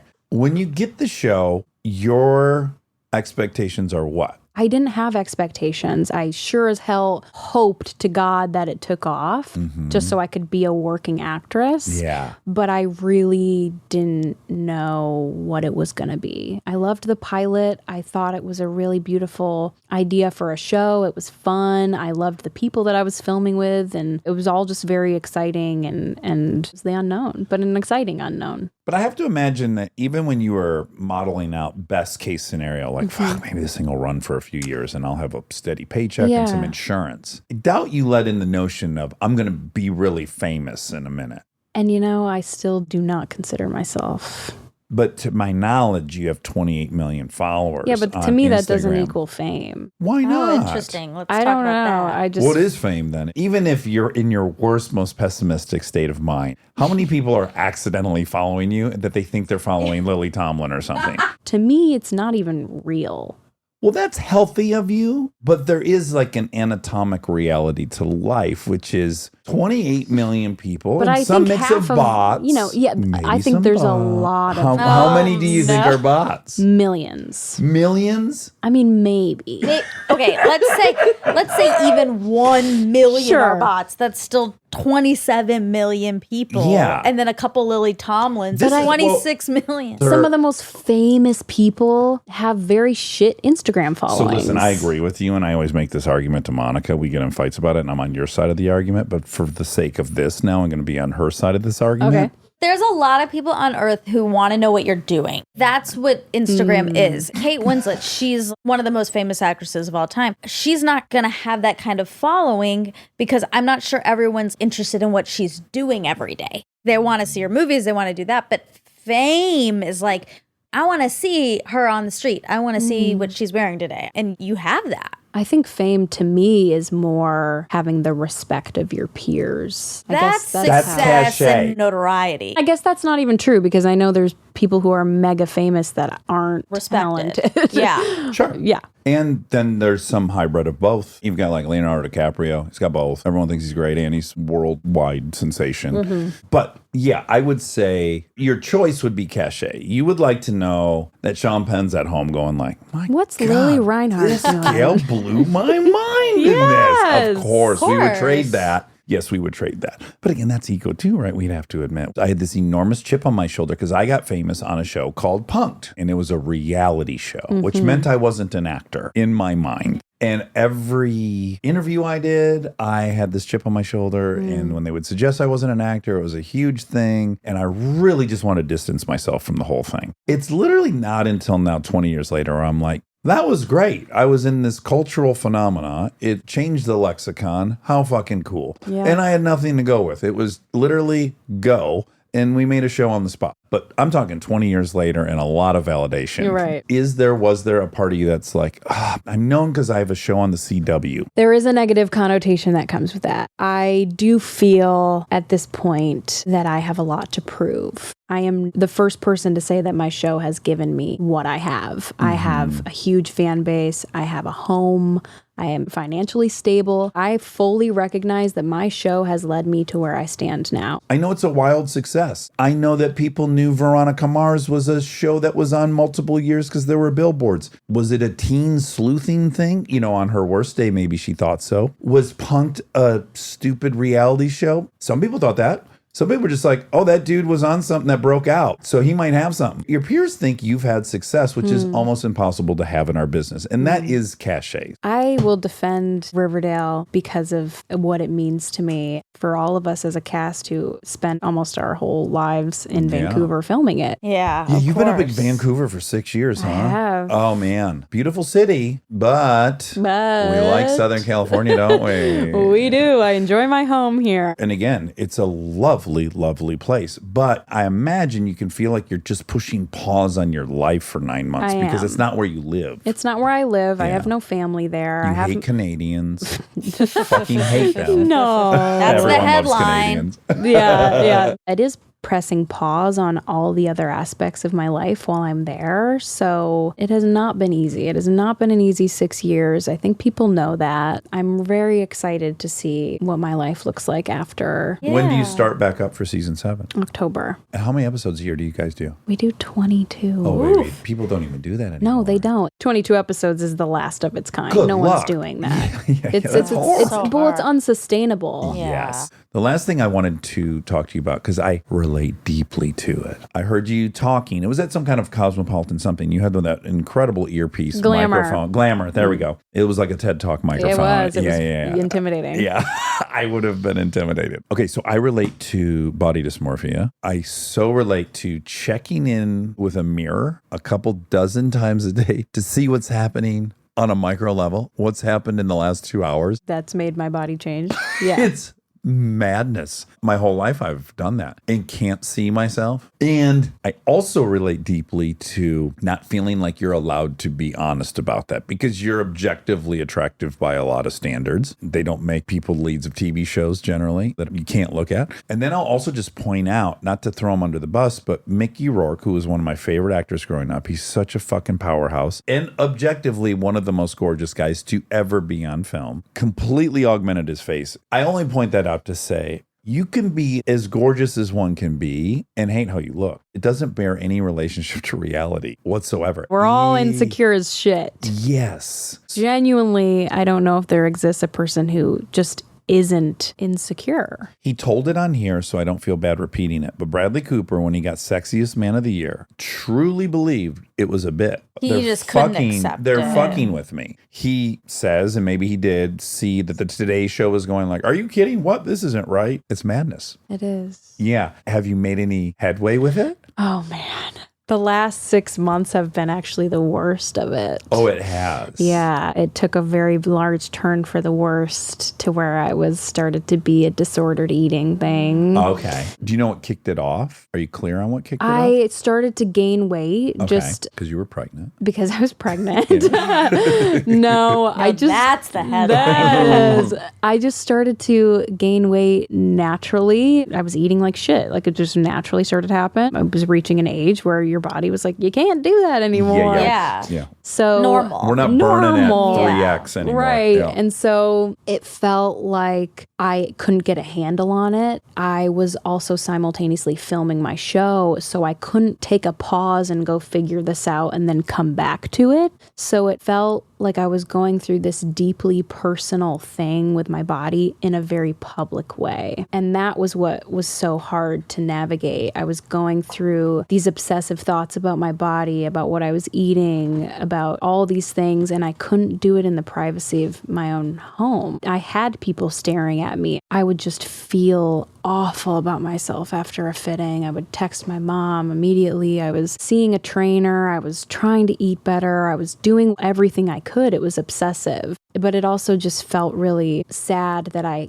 couldn't just step away and take care of myself. I had to keep showing up on camera. And it felt like a big betrayal to my body almost to be like, I'm so sorry, we can't go through this journey in private. And as an actor, no one should ever have to look at yourself as much as we do. There comes a point where people come in to do less looks, touches, whatever. I'm like, I don't want to look at myself again. Thank you. You tell me if there's some shit on my face, wipe it off. I don't need to stare at my face 30 times a day. No one should have to do that. Yeah. And then same with your body. Yeah. So is it for you more your body or your face? it's my body. I don't have a perfect CW girl body. I grew up in the time of Gossip Girl where Leighton Meester and Blake Lively have these beautiful, perfect bodies. I've just never had that, not built that way, and was trying to craft myself and fit myself into a box that genetically I wasn't inclined to be in. Uh-huh. So it's been hard, but that's why I talk about it and I'm vocal about it, because I think it's so weird that not as many celebrities talk about it. It's such an issue because everyone is insecure. Oh, yeah. How is there not a more collective conversation, especially within the industry, an industry that's so obsessed with being thin, having this ass, having whatever it is. So I just try to chuck my opinion out there. If people want to listen to it, whatever. Yeah. Sometimes it gets me in hot water a lot of times. When has it gotten you in hot water? Recently made some comments about how it's ridiculous to say that you should lose 16 pounds to fit into a dress for the Met Gala. And I thought that was okay. I did absolutely see this. ridiculous. I thought that absolutely promotes disordered eating. Exactly. And the conversation was, how can you say that when Christian Bale loses 30 pounds for a film? I'm like, did I say that was okay either? Right. The flip side is you can do whatever you want with your body, but you have to be aware of the amount of people you're affecting when you open your mouth. Okay, great. We're somewhere juicy because I think this is where you and I differ a little bit. So I have all these same things. Yeah. And I'm going to parallel it with alcoholism. I'm an addict. Dax Shepard can't take 3 hits of ecstasy and go to the Met Gala ball because then I'll do 18 and then I'll find Coke and then I'll do blah, blah, blah. But I would read these interviews with Colin Farrell, who I idolize as an actor. He's so gorgeous too on top of it. Let's add that. If I had his face, I'm certain I would like what I saw in the mirror. And he would talk all the time about how many drugs he did in interviews. And so my takeaway was this. I like that this dude's honest, A. B, he's not telling me to do that. Sure. I'm the one who can't do that. And I don't know if that person who said they're going to lose 16 pounds to fit in a dress can do that in a healthy way. I don't know because I don't know that person. I couldn't, or you couldn't. And I do understand that aspect. Again, they're allowed to do whatever. Like, good for them for being honest about what they're doing. They're not ashamed of what they're doing. Here's what I think is important, to draw a distinction between someone who has a problem and who doesn't. Now, if I saw an admitted addict say in a press line, like, no, I'm drinking 3 tonight and it's going to be fine, I would go, I doubt it. Yeah. Like, as someone who said they're an addict, and I'm an addict too, I will call bullshit on that all day long. To me, it's more so the influence that you have on other people. But again, how do I articulate this? It's such a touchy. It it's is so hard. Yeah, and we're all figuring it out, which is great. Which is Yeah. why we're having this conversation. Right. It's And fun there to have. should be more conversations about it. Yeah, here's my issue. I don't think it's incumbent upon a dude who twice a month do opiates at a party, who actually does it moderately. I don't think it's his responsibility to pretend he doesn't do that at any point in an interview with his friends because someone else like me can't do opiates once a month at a party. Because if I do opiates once a month at a party, I'll do them for months at a time until I'm detoxing. I don't think it's that guy's problem or his responsibility to take on my disease. So in that way, because there's so much criticism, if people even say they were on a diet on this show, some people go, you're fat shaming. Yes. And I'm like, yes. I don't know, man. Some people do diets and they work for them and they don't get obsessive. I'm totally obsessive about stuff. Yeah. But they're not. And I don't know it's their responsibility to protect me from my ism. I think it's my responsibility to protect me. You're absolutely right. I was currently dealing with disordered You were in eating. the middle and of it. I saw red. Like Yeah. I genuinely thought this is so triggering. Yeah. It felt like it was normalizing disordered eating Yeah. to say that I'm starving. Yeah. Genuinely, those Yeah. words were said. I'm starving. For what? You know, that was where, but again, the argument can be made both ways. It was genuinely driven. I posted and made my comments out of a moment where I was purely triggered. Yeah, totally. Yeah. By the way, me even trying to delineate our differences, the big headline of what I'm saying is I love that you talk about it. I'm so happy you talk about it. I have 2 daughters. I'm grateful to you that you talk about it. Thanks. Also, it's taken me this whole interview. There's always a point in the interview where I figure out who I think you look like. Brittany Murphy. Nope. Oh, that's shit. who I thought. I knew you. Okay. Oh, wow. Woohoo. Whoa. Wait, Are you ready for this? Yeah. Is it Kaylee Cuoco? Okay. I've never gotten that one. Lili Cuoco. A bit of Ashley, My hero? your hero. Wait, Ashley Olsen? Yeah, from Okay. the Olsen twins. Well, right. Yeah, the Olsen twins. Ashley them, Olsen right? of the I Olsen grew up with twins. Ashley Yes, galore. me Marrying Ashley too. Olsen. Talk about some gals who had something to prove and did it. I'm very flattered. Real quick, back to the thing. I really like that person. We have interviewed her for the show that Kristen and I did, but her product is her, literally her body. Even her company, the stuff she sells is about that. So it's not just like she's an actor and people are deciding they want to be like her. That's part of the brand, is She's be the like product. me. And she's had a major effect on the whole cultural- world. yeah. Literally the culture, the whole world. Good for her for that. Unfortunately, when you have that kind of power, there is a responsibility. There is. I'm with you on that. I think you have to know your place in society and the damage you could cause. And I Okay. like her a lot. Like, Then this what's is not, the move? Okay, so she's in this dress. People are like, oh, you look so great in that dress. Maybe just leave out the part where you lost 16 She's Or also you getting say picked that up. you're starving, I think. Yeah, that's the key word. That's the word. Okay, and then with her friends, she can be as honest because she should be honest with her friends what she did, I suppose. So, She could be honest and say, like, I felt like I had to lose a lot of weight to be in this dress. Like, I think there are things you can say that are acknowledging what's going on, and that was really hard. And yikes. Like, yikes should maybe be in okay, the... add the word yikes. Yeah, Take I'm that starving at I'm it. gonna Couple write of her yikes. script. Yeah, it's not telling the whole story. Are you bummed we were talking about that? Not at all. Okay, good. No. Okay, great. I'm open to like continuing the conversation. I deeply adore you. It's already happened. You're just lovely and honest, and Yeah. it's Thank really you. wonderful. I'm sorry you got Ensnared? flack for that. Yeah, It was that's rough. annoying. It's hard. You Yeah. have to not look at Twitter for a couple days. I Twitter's Maybe quit just Twitter. don't I look quit. on Just it. quit it. I'm That's sure how we. I get my news. Isn't that sad? No, let's Maybe get you you another moved to a different- New York Times subscription has done Yeah. well for me. Will you pay for that for me? Because for some Absolutely. reason I won't pay We're the for a New York same. Times. Like I won't pay the $4 to rent a movie because I'm like, nah. Yeah. My relationship with money is the So- most confusing thing. If you were witnessing I'm it from the the outside, same. I will go on these trips and I will rent 2 houses for all of our friends and I'll pay for all the meals. I will desperately want a subscription to the New York Times and I'll deny myself it. I will want to subscribe to an app to watch a show I want. Can't do it. I'll forget to quit it. I'll forget to unsubscribe.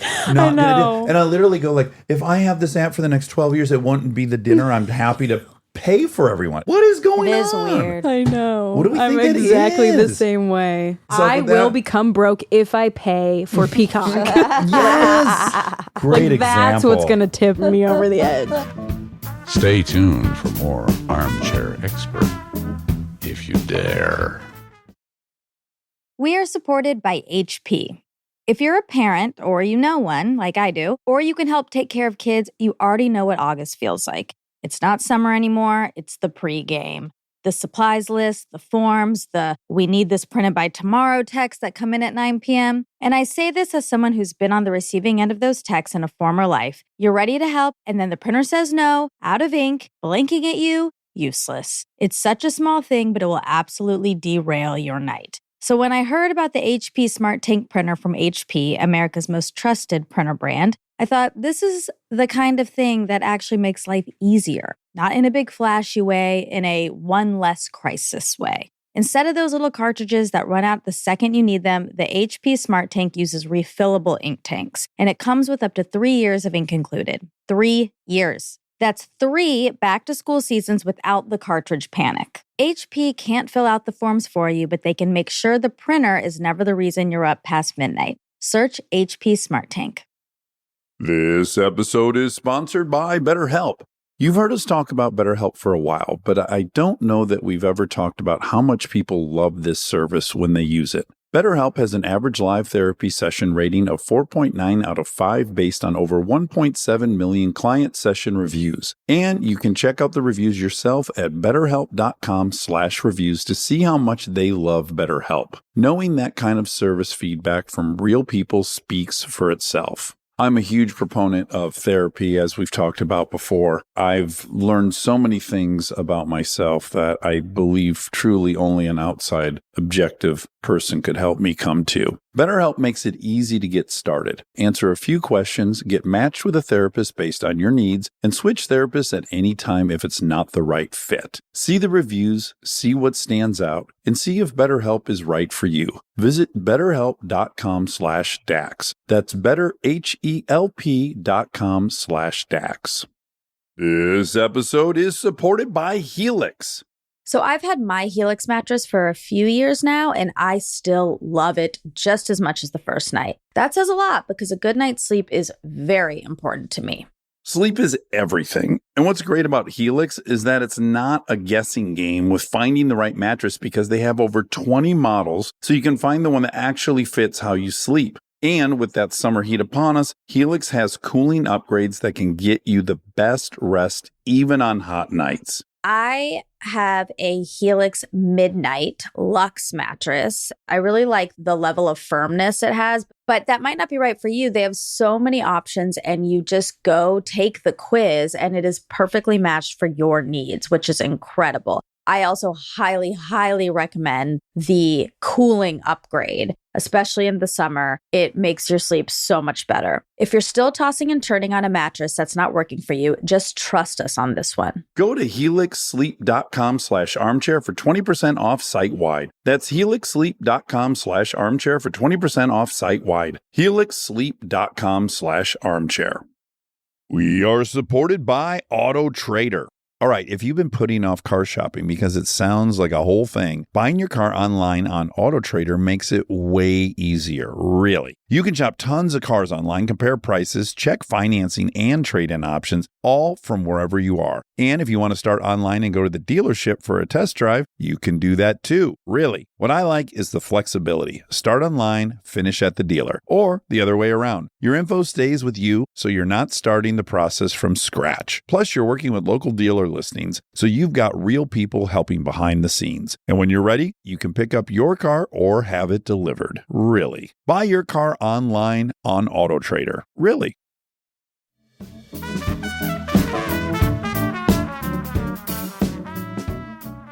Okay, let's talk about your new movie, Look Both Ways. Will you tell me about the woman who directed it? Because Winari.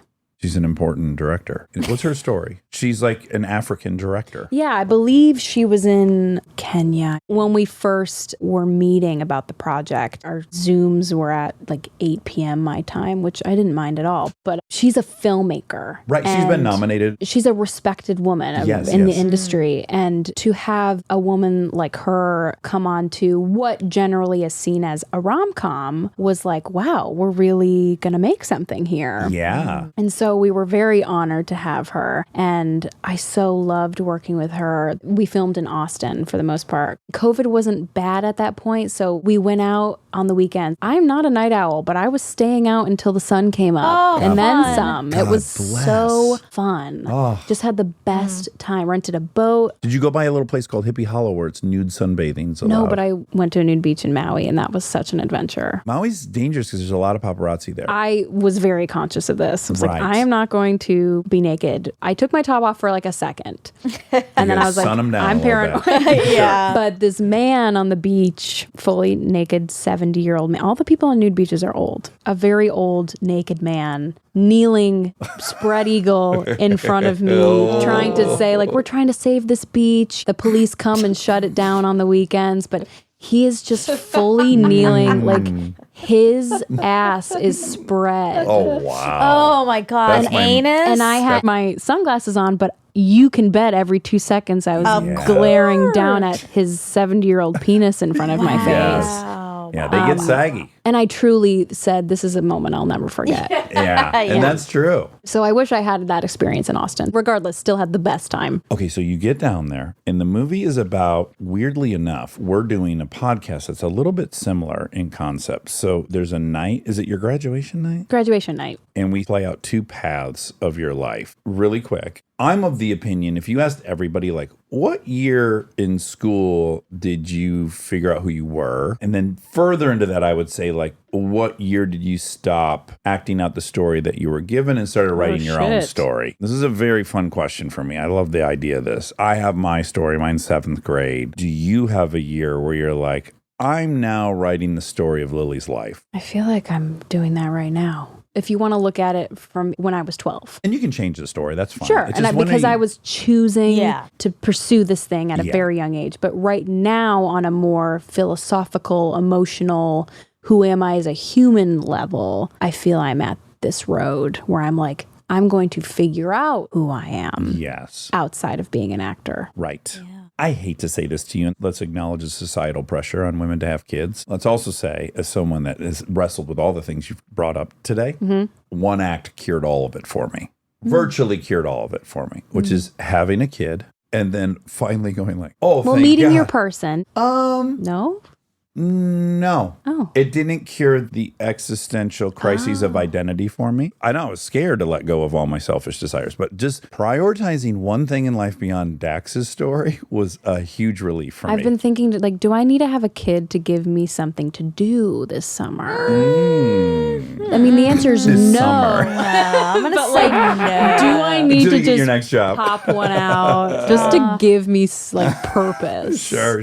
By the way, I always used to be so critical of people. I'd be like, another human doesn't give you purpose. From my own experience, just caring about something more than Dax was helpful. That's still there, but it's been right-sized a bit. Yeah, that sounds nice. Okay, so a moment in time where we explore 2 different outcomes, and they're diametrically opposed in this. One gal moves to Los Angeles, another gal has, ding, ding, ding, a child. Yes. So on the night of her graduation, Natalie takes a pregnancy test, and that's where we split off into 2 realities, one in which she's pregnant, one in which she's not. So we follow the journeys of her life as they play out with those 2 different test results. Oh, interesting. One where she goes to LA to pursue a career in animation, and one where she now has to be a young mother while also trying to navigate still wanting to pursue a career. Yeah. A single mother or with a boy? She is raising the child with the baby daddy and navigating their feelings for each other. Danny Ramirez plays the baby daddy. Very sexy. Of I course. don't even know that. He is, of course. I have 2 leading men, Oh, that's lucky fun. dog. David Cornsweet and Danny Ramirez. Okay. This is a tacky question. So I was on a show called Parenthood for a long time, and my character was a bachelor. So I had different girlfriends and stuff. I enjoyed that. I get a lot of energy out of the playfulness between the sexes. Did you like swapping back and forth? Like you're on a set and it's like one day you're with this dude and then tomorrow what's up now? Oh, I'm with Danny tomorrow. Oh, That's for kind of sure. fun. It's fun, right? It's fun. Okay, like, good. and I'm a single woman, and it Yes. was single at the time. Not that I was like trying to date my co-stars. No, but- that never ends very well for me. So it wasn't about that. It was just they're 2 completely different guys with their own personalities, and I love them both. And I'm so lucky that I got along along with both of them. Yes. And we had a great time. Did they have dinners, those two? Like, I could imagine a little bit of bizarre jealousy coming out. Like, you're both No, dating the absolutely same person. Your not. characters are dating Their the same. characters don't know each other in the movie. But they know each other in in real Austin. life. Yeah, but they have their own lot. No, it was no Okay. weird. Things can blend. It was no weird jealousy. We all had a great time together. Okay, great. And let me be more specific. Here's exactly what I mean. When you act in something, it's really fun to jump into another world and another story and another identity, right? Yes. And so romance is one of the very fun experiences in life. So it's like if you get to leap into romance and all that stuff, I think that's fun. Two different love stories. It really Yeah. is. You know, it's a rom-com with two love stories. I like Yes. that. And you're seeing the same woman just in these two different, completely different scenarios, navigating two different relationships. And one of them also being the relationship she has with her daughter and her parents, and then her best friend, and how that differs in the two narratives. But of course, acting is the best, and playing a romantic lead, it's fun to live vicariously through There that. we go. That's how we say it. course. Yes, that's how we say it. And then also what's cool is now this movie was made a quadrillion times in the 80s when I was a kid, but it was a dude who got a bunch of storylines with different women. I would dig Yeah. that. You know what I'm saying? There's Yeah, something yeah. empowering about the fact. Give it to a woman. Yeah, that's right. Let's let her like have that. extra. But also like a really nice way of saying this woman has two different experiences with two completely different people in these narratives. It's not like she ends up with the same man. right. And so it's not just this one true love, this one person. There's only Yeah. one person meant for you, and you're going to end up with them. It's sort of like I think you can have a bunch of soulmates. I agree too. That's why I was a little hesitant, even when you said 5 seconds ago, like, didn't that happen a little bit when you linked up with Kristen? No, and I don't want to be unromantic about it, but like, I've loved a few different girls. It was wonderful. And for whatever reasons and age and this and that wasn't a thing. I also hadn't been sober for a long time with anyone else. All these variables Yeah. that make people good matches at different times. Of course. Yes, I'm a yeah. proponent of that. I don't know if you've noticed this or you've experienced this, but if you look at couples, I think in general, even the times where it seems like it's a mismatch, I think what people do is they do generally date people with a similar level of self-esteem that they have. That makes sense. I can chart it with my mother really clearly. She had a few different husbands, and I would say the husbands kind of bracketed up as she became empowered and built her own business and had done things. I think she knew she deserved something better. I think that's how I feel, maybe not self-esteem wise, but like knowing who you are. Someone who knows who they are can't possibly be with someone who just doesn't have those thoughts, those deep thoughts. Right. And that's what they say, you know, when you go off on your journey and start to figure out who you are, that's when you meet the person you're supposed to meet, because you just find other souls who know who they are. Yeah. And you cannot be ready for certain opportunities too. Now, I'm not someone who, well, A, don't believe in God, and then B, I'm even questionable on any kind of universal thing. Yet, I think it's interesting that I've been given opportunities throughout life just when I was ready. Like parenthood. I used to be a scumbag. If you would have given me that show 10 years before when I was a raging addict, I couldn't have been trusted with that opportunity. And then in life, as I've gotten more responsible, I think I've been given more opportunity. Did you ever see the movie Family Man? No. With Nicolas Cage, directed by Brett Ratner, when we still had him. I don't know if you know about Brett Ratner, but he was asked to leave this business. But Oh. huge director. Phenomenal movie. Starts off, he's like super rich, badass, drives a Ferrari, single, switchy, magic. He's like now back with his high school sweetheart, and that has played itself out. I found the movie so heartbreaking and so beautiful that this less flashy life was the one that was really fulfilling and wonderful. And then he was at one time fighting to get back to his life and now fighting to stay in the other life. It's really good. I mean, my favorite thing about the movie and what drew me to wanting to film it after reading the script was that there is not one life that is better than the other. You don't walk away going, oh, well, shit, that was the one you wanted. Right. Yeah. And people will have their opinions. The beautiful thing about it is she ends up being okay in both. Yeah, Oh, I like love that. It's an optimistic There you go. view. I- Need more of that. I can pin something I really believe in on that, which is I often tell folks, I'm such a fraud. It's becoming very obvious. I say I don't give advice and it's horseshit. I'm doing it like hourly. I urge people who don't have the thing they want yet to remember this is still their life. It took me 10 years to get hired as an actor. I had a fucking blast though. Yeah. Like I had a riot. I wasn't sitting at home like, oh fuck, I know that. Maybe because I didn't think I was gonna get it, where I was like, well, I gotta just have a good time anyways. So there is some version of like, whatever you think is the thing that's gonna solve everything, maybe you're right, maybe you're wrong, but don't be waiting for your life to start until you get XYZ. Good advice. Fucking live it right now. That's what I am trying to do. Well, listen, I said this to Shawn Mendes, and I was pretty bowled over with his self-awareness. There's part of me that is old and says, why is this generation, your generation, have so much anxiety? Why are they so crippled with anxiety? I think everyone's curious about that. I don't know if it's that people just talk about it now and everyone always had it. One option. Maybe it's increased. Second option. What's the cause of that? I don't know. But the outcome that I love about it is that there's this kind of honesty that I don't think anyone ever had before. And I think it's so comforting to everyone your age and not your age. I have body dysmorphia. I love hearing about yours. The harshest thing is loneliness and feeling alone in your secrets, feeling alone in your struggles. Yeah.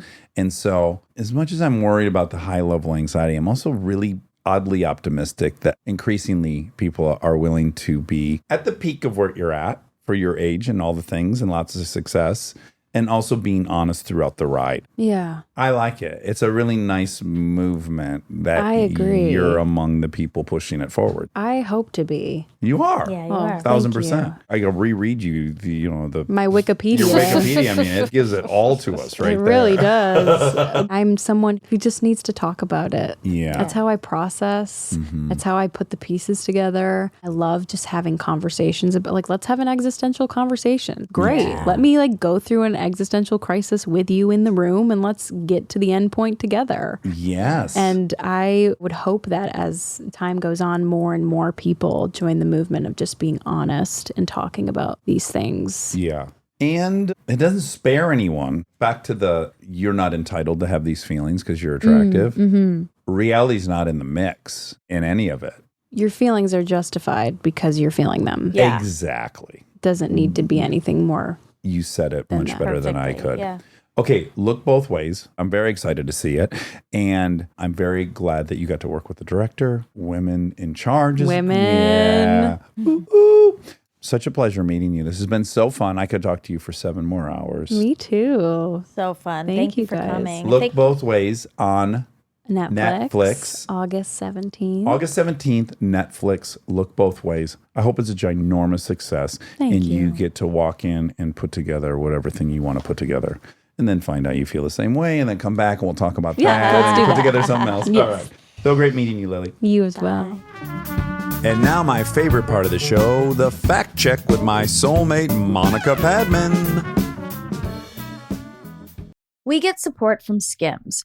Oh man, do I love Skims. I've been living in the Skims lightweight cotton collection all summer, and I have to tell you, getting dressed has become so easy. I just throw it on. It just feels right immediately, whether I'm grabbing coffee or I'm on the couch all day or I'm out, even going to dinner. The cotton is so lightweight and breathable, which in this heat is a non-negotiable. The cotton jersey t-shirt, I just need everyone to know about this one. This one hugs in all the right places. It's very soft and it still looks and fits the same after months of washing, which is very hard to do, I feel, with t-shirts. I've been wearing the black cotton jersey t-shirt with basically everything all summer long. It goes great with any patterned skirt or shorts or pants. I mean, anything truly. I believe that's probably my favorite piece from the cotton collection, but they also have great lightweight cotton thongs that are so comfortable and they're cute. That is a very, very hard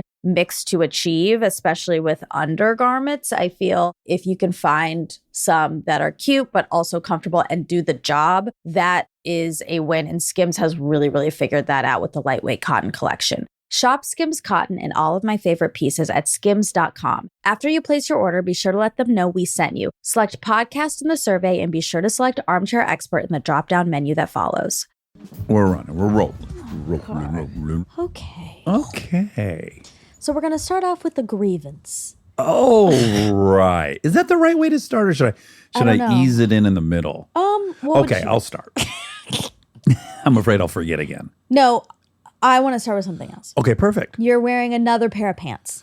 Oh, another pair of Fun pants. confusing pants. Yeah. Would you say these ones to me trend a little bit Asian? Like Can when you stand up? Yeah, absolutely. And I don't even want to say Asian. I have a mental image of people working in rice paddies where they're a little higher up. You know those pants? They're very specific. Yeah, I do know actually. I feel like that's what and they're bagging away in their drawstring. I see what you mean, because what happens is they taper. They taper around the ankle, but they're very billowy around the top. They're balloon-like with a Yes. drawstring. Yeah. I know, they're so outside of my comfort zone. I know, you're playing with clothes and I really like Oh, it. good. I was waiting to hear the verdict. Like, were you like, what are you doing? No, I You're love too old it. to be experimenting with all this stuff. No. That would have been a legitimate takeaway. Well, it's not. my Okay. takeaway. Okay.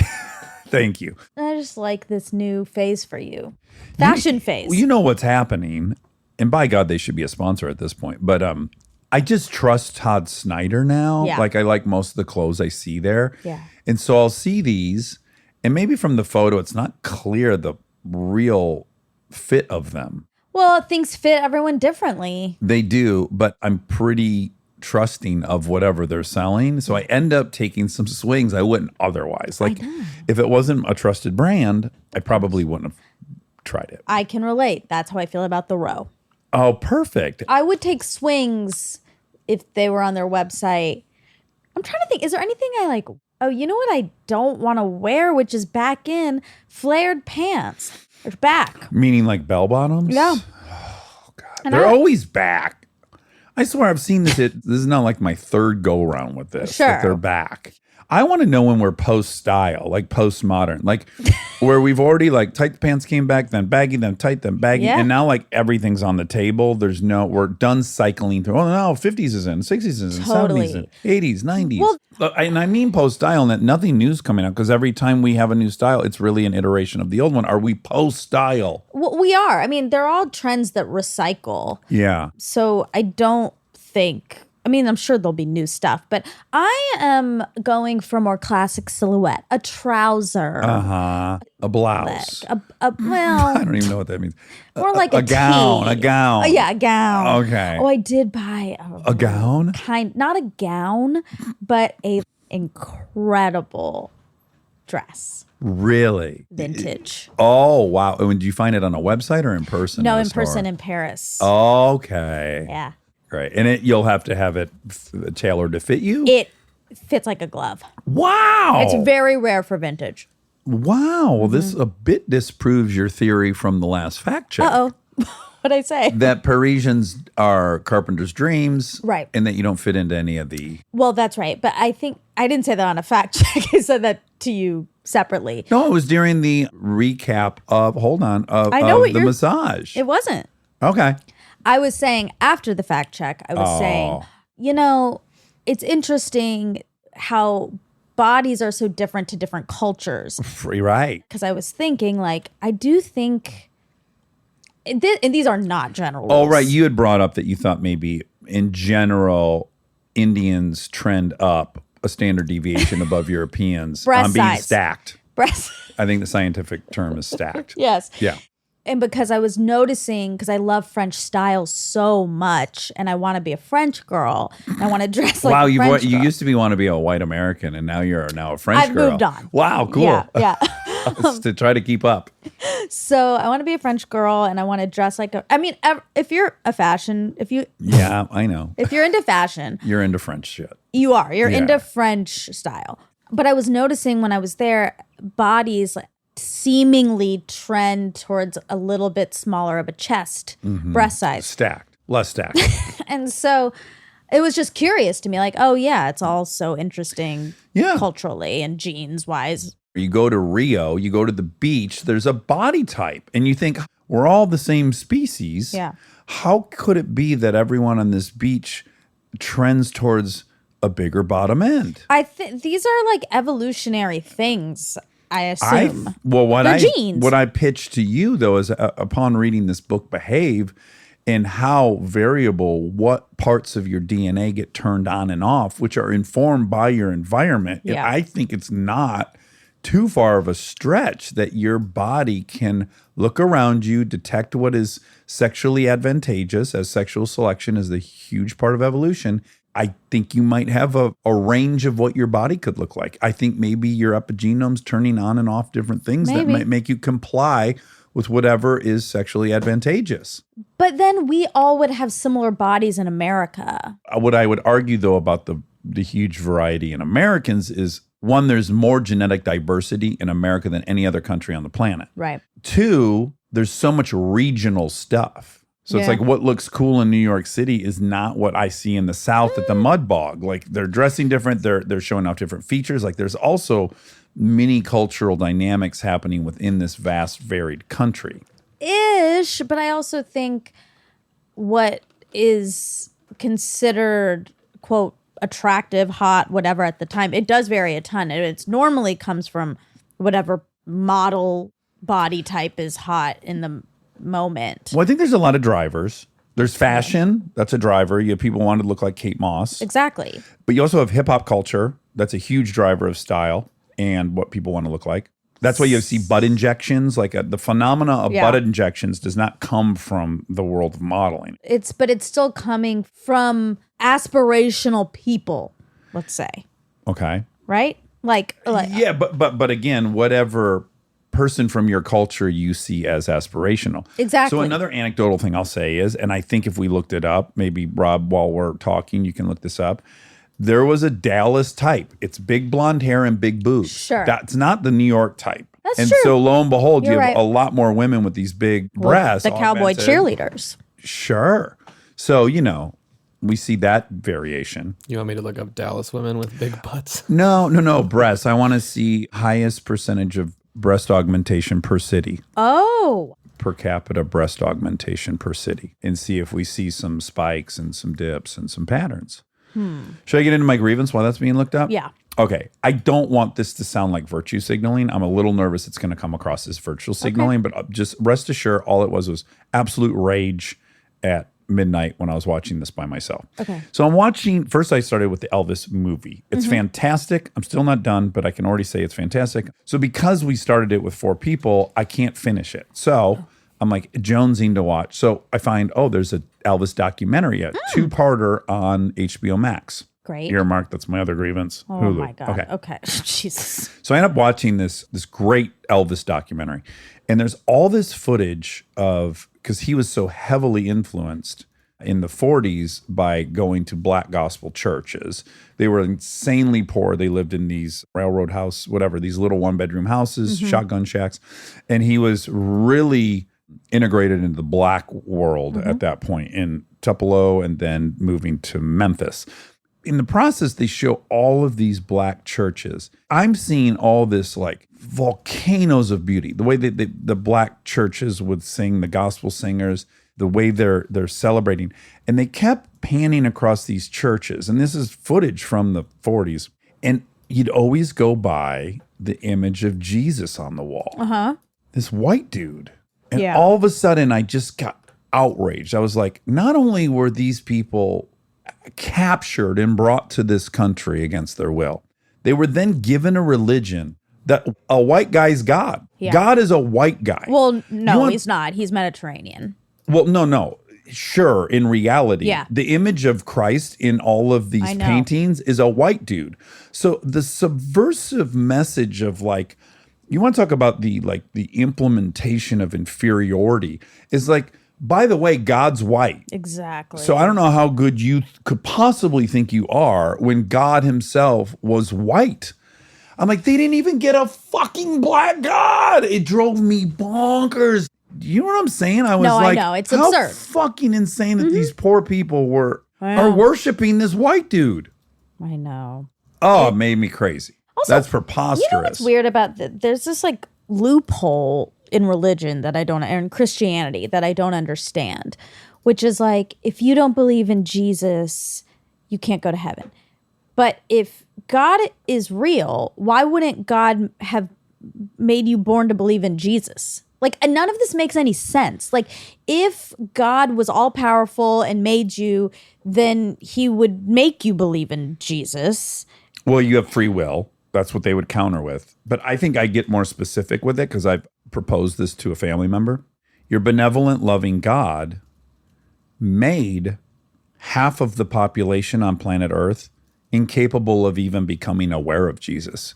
If you are born in Papua New Guinea, if you're born in the highlands of China, if you're born in all these places, like it's not even presented to you. Forget you should take them into your heart.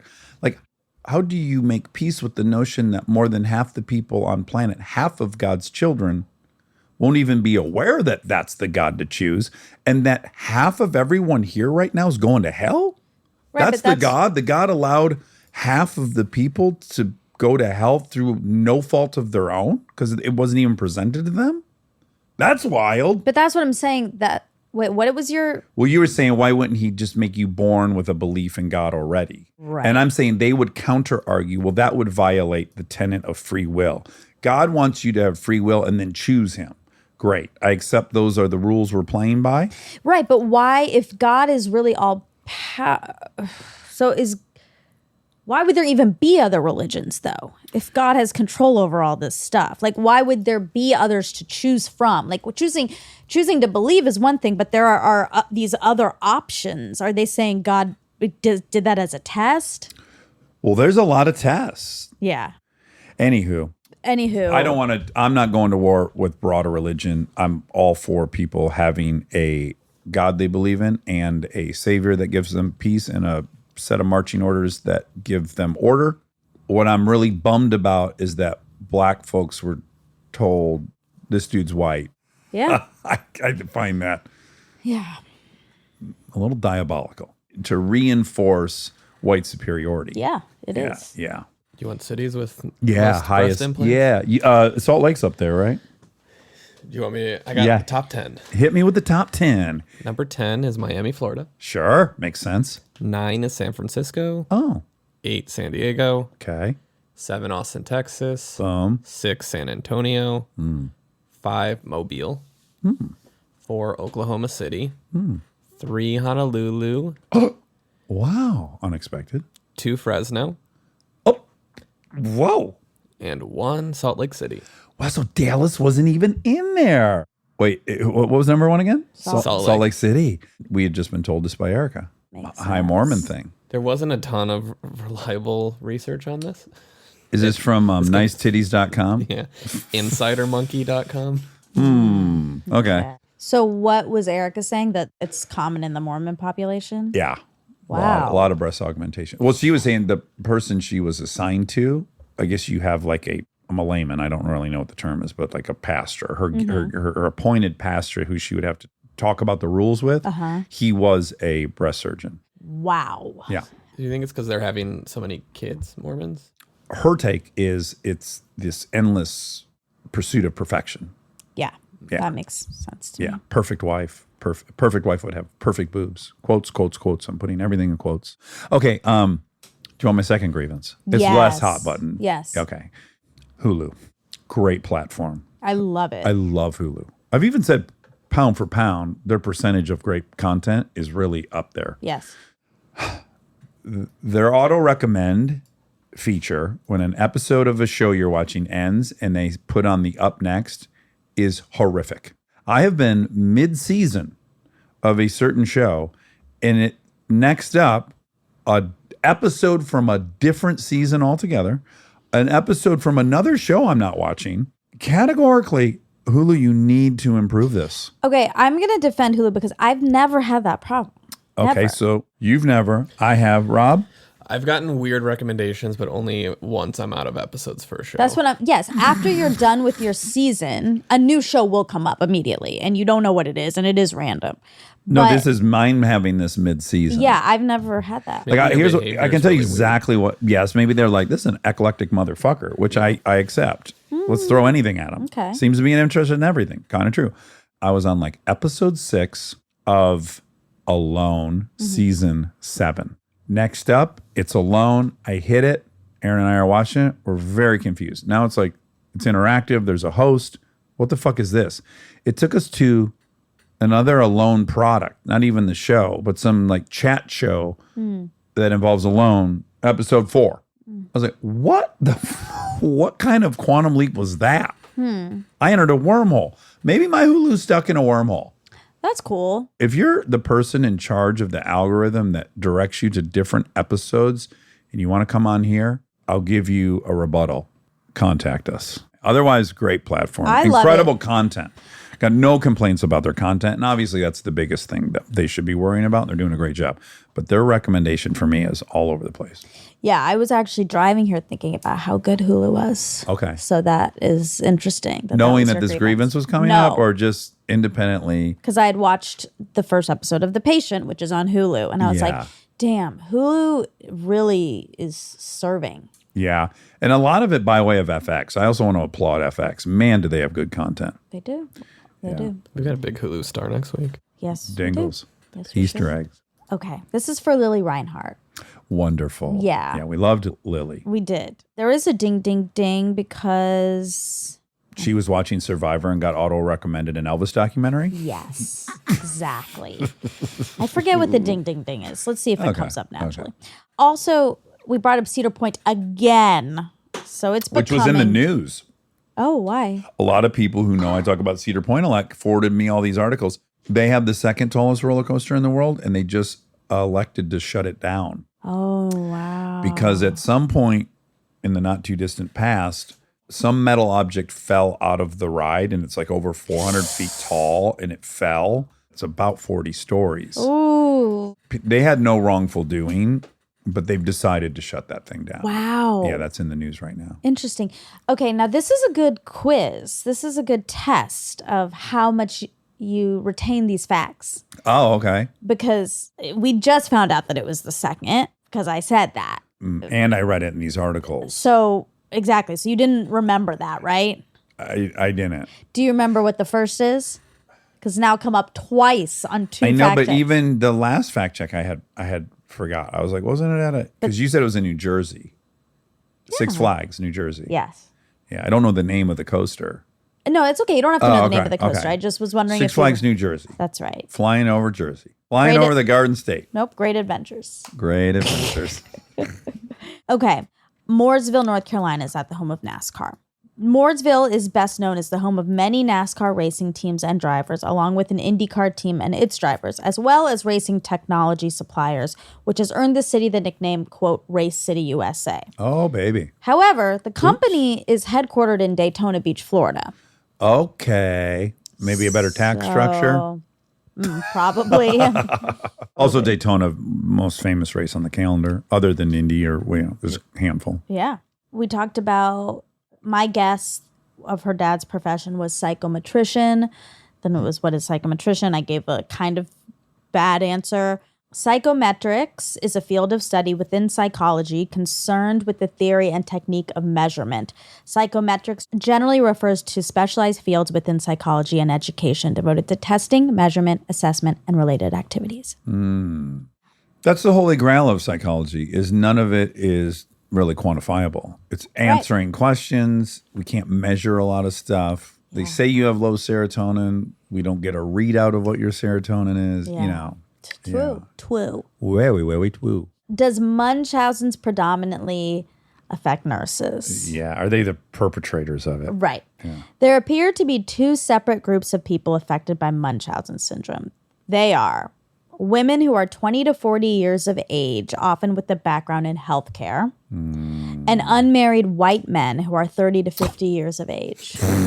Wow. Yeah. Wow. I got to include them now. You do. Yeah, because every time we meet a nurse, I ask her if she has Munchausen's. And now every time I meet a single 30 to 50-year-old white male, I'm going to ask if they have Munchausen's to make it fair. Who should we reach back out to? Nicholas Holt. Nicholas. Holt. What are we? TBD on Holt, Nicholas. Yeah. Yeah. Next time he's here, we'll ask. There's a new movie coming out that I really want to see with Jessica Chastain and Eddie Redmayne. I think it's called The Good Nurse or something like that. Okay. And he's a medical he's a nurse, I guess.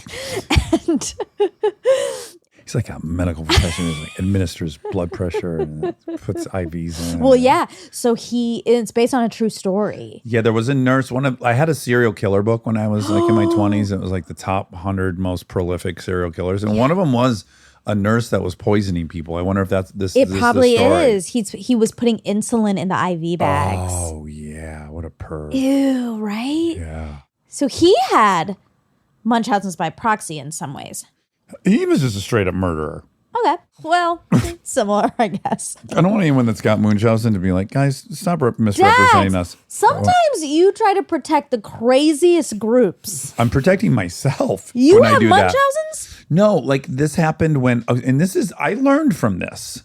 So when we were talking about psychological distinctions, I'm glad we're talking about this. yeah, it would never occur to me that like I can't talk mildly disparagingly about narcissism. We all kind of think narcissism's not a great disposition, right? So you go like, oh, you don't want to marry a narcissist. You don't want to blah, blah. You were talking specifically about... Well, no, but Oh, within it, first I was saying narcissistic disorder. yeah.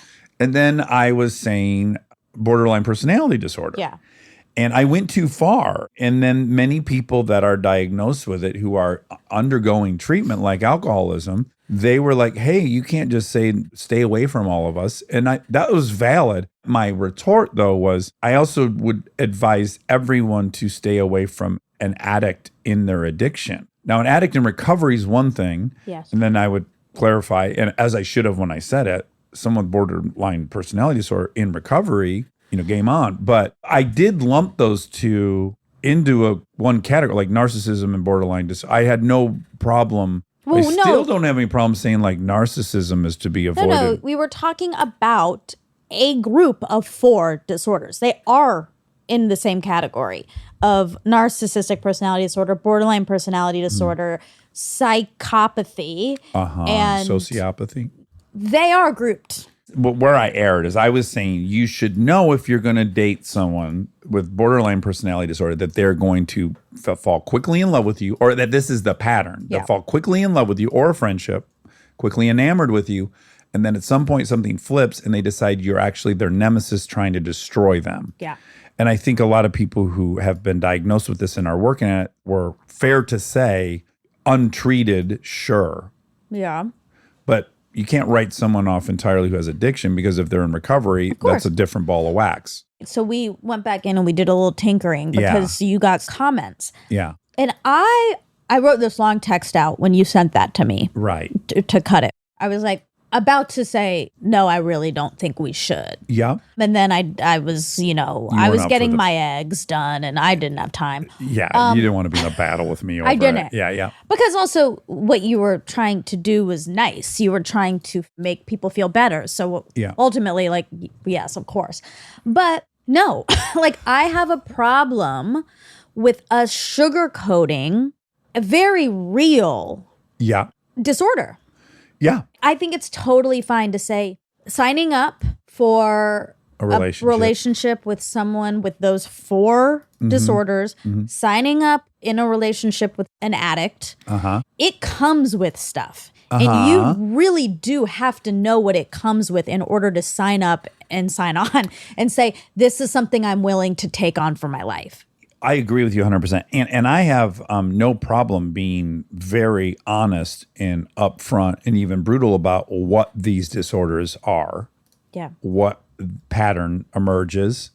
Where I think I went too far is avoid at all costs someone who has this. I don't think you said that. I really don't. Oh, and so okay. that Yeah, maybe I didn't. you didn't. Okay. And so if that's what people are hearing, that's a bummer to me. Well, people because hear, it's crazy what they hear. That's what that Yeah. was my whole point is I was like, I don't think that's something we have to fix because all you said is, I think actually what you said is that's a deal breaker for me. Right. And right.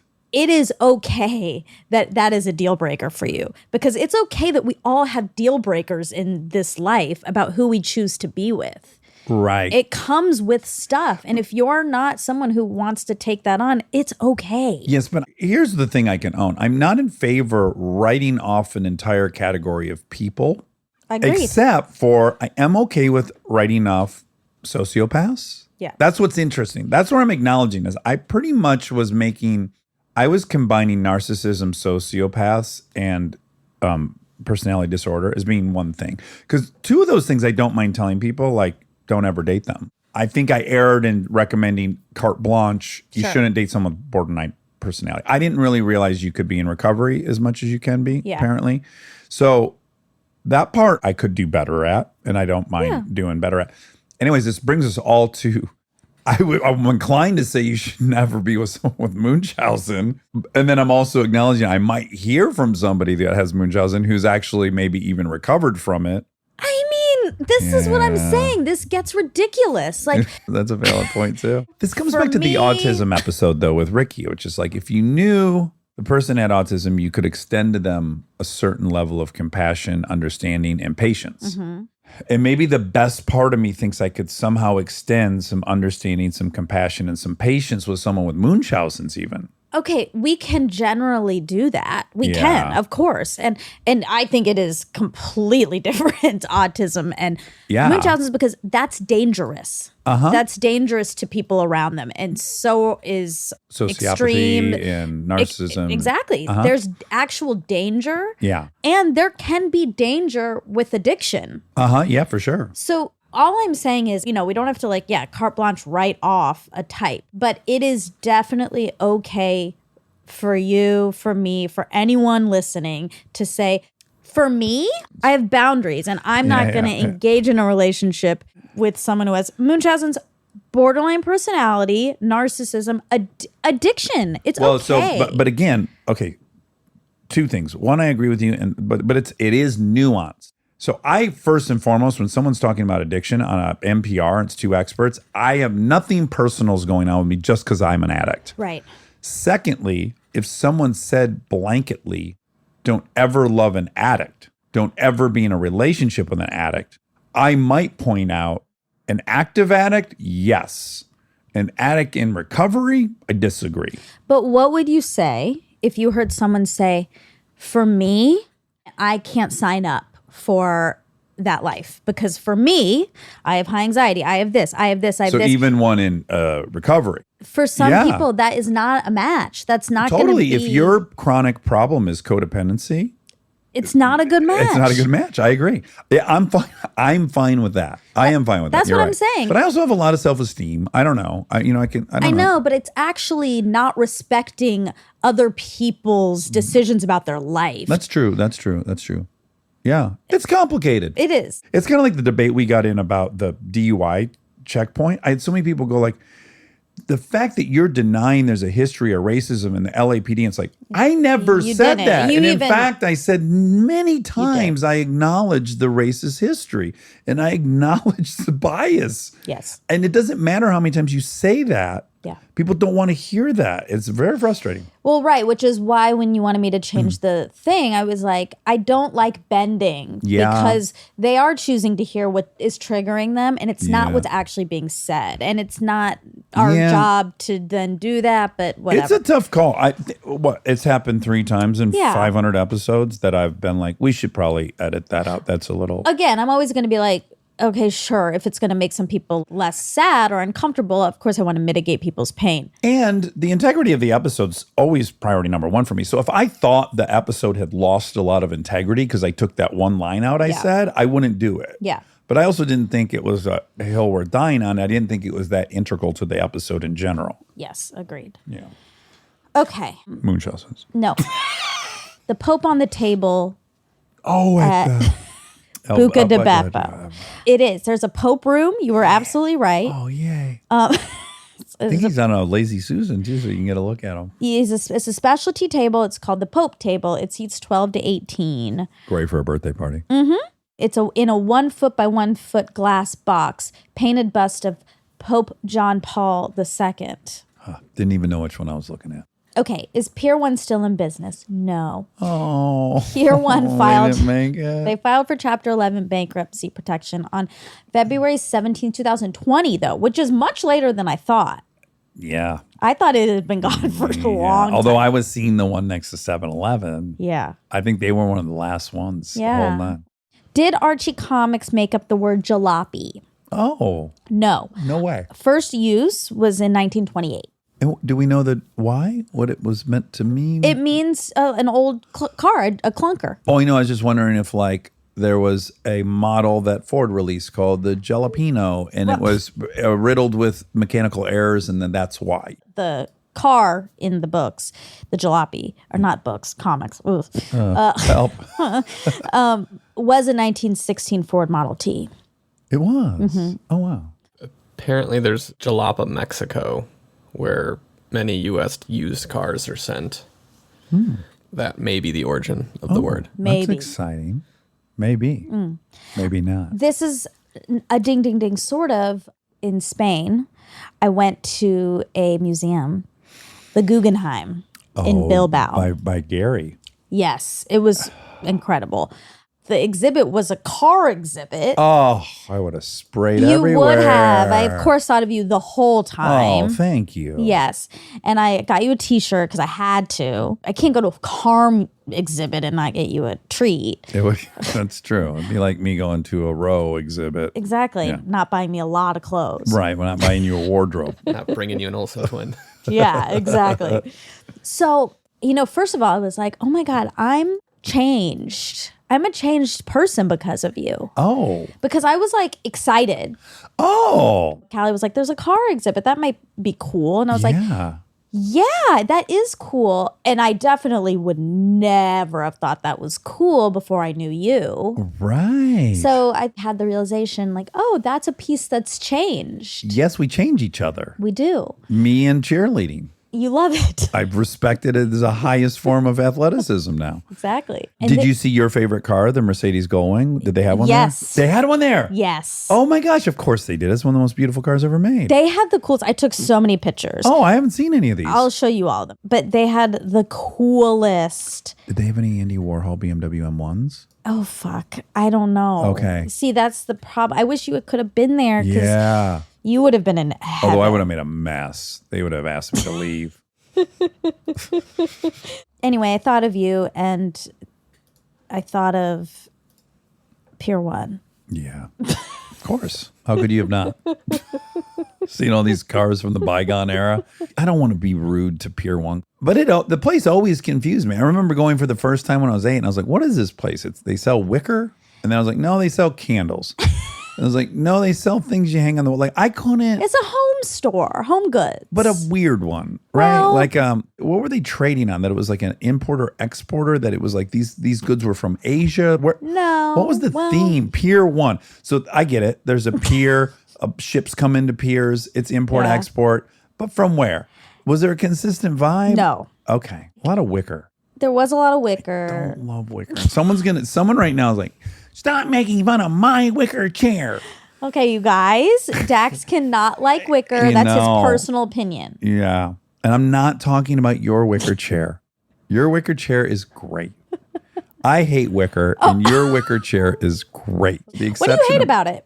Well, I'm a OCD-ish about right angles. I like square things, rectangle You things. do. You So don't like circles. I love circles if they're on a woman.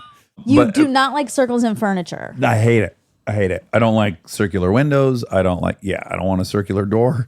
I like rectangles and right angles. So wicker to me seems at least to really skew non-right angle. Oh. There's always like the big papasan. What's the chair people sit in? Oh, Papasan. Is that yeah. what it's called? Yeah. Yeah, it's just like a bunch of, they're not even concentric circles. It's like one's an oval, one's a circle, it's just a mess of unpredictability.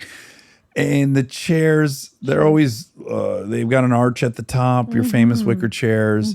There's very little right angles in wicker, I think. Okay. No, look, but I will say that's a very right angly wicker chair. Do you like that? Well, but even look to the right. Don't look to the right. But the nature of wicker is it's crisscross and applesauce, and it's not uniform. But it's woven. It is. I love this chair, actually. That's a great looking chair, actually. And we do have some new chairs in front of the guest house that I believe are wicker. Oh, really? And I I haven't love seen- them. They're okay. gorgeous. Okay, so you're open. Just historically, I don't love wicker. And it doesn't make you sit in it, it's like, and it's like made out of bamboo and it's squeaking and squawking. And It feels like it might break. Yes. That's my only it doesn't fear. imbue sturdiness. It doesn't. Right. But I love wicker, actually. It's back in. That's probably why you guys have What if the Pier 1 chairs. fucking comes out of nowhere like GameStop? Yeah, maybe because it's known for so much wicker. Yeah. And wicker's back. Wicker Park. Wicker Park just came up when I typed in wicker. Parker Warbley. Oh, Warbler Parkley? Warby Parker. Warby Parkler. Nope. Oh. Warby Parker. Okay. All right. Was that all the facts? Yeah. Okay, wonderful. Well, I enjoyed it. Me too. I love you. I love you. I love circles.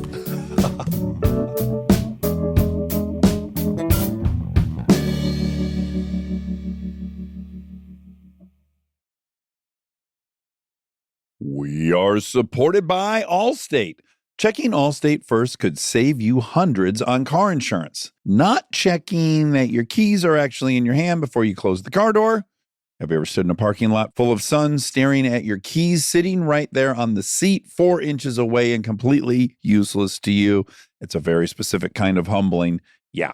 Checking first is a good idea. So check Allstate first for an auto quote. It could save you hundreds. And for fast, reliable help when you need it, add an Allstate roadside plan today. You're in good hands with Allstate. Potential savings vary. Insurance and roadside assistance plans are subject to terms, conditions, and availability. Insurance provided by Allstate North American Insurance Company, Northbrook, Illinois. Roadside assistance plans provided by Allstate Motor Club, Incorporated, an Allstate affiliate.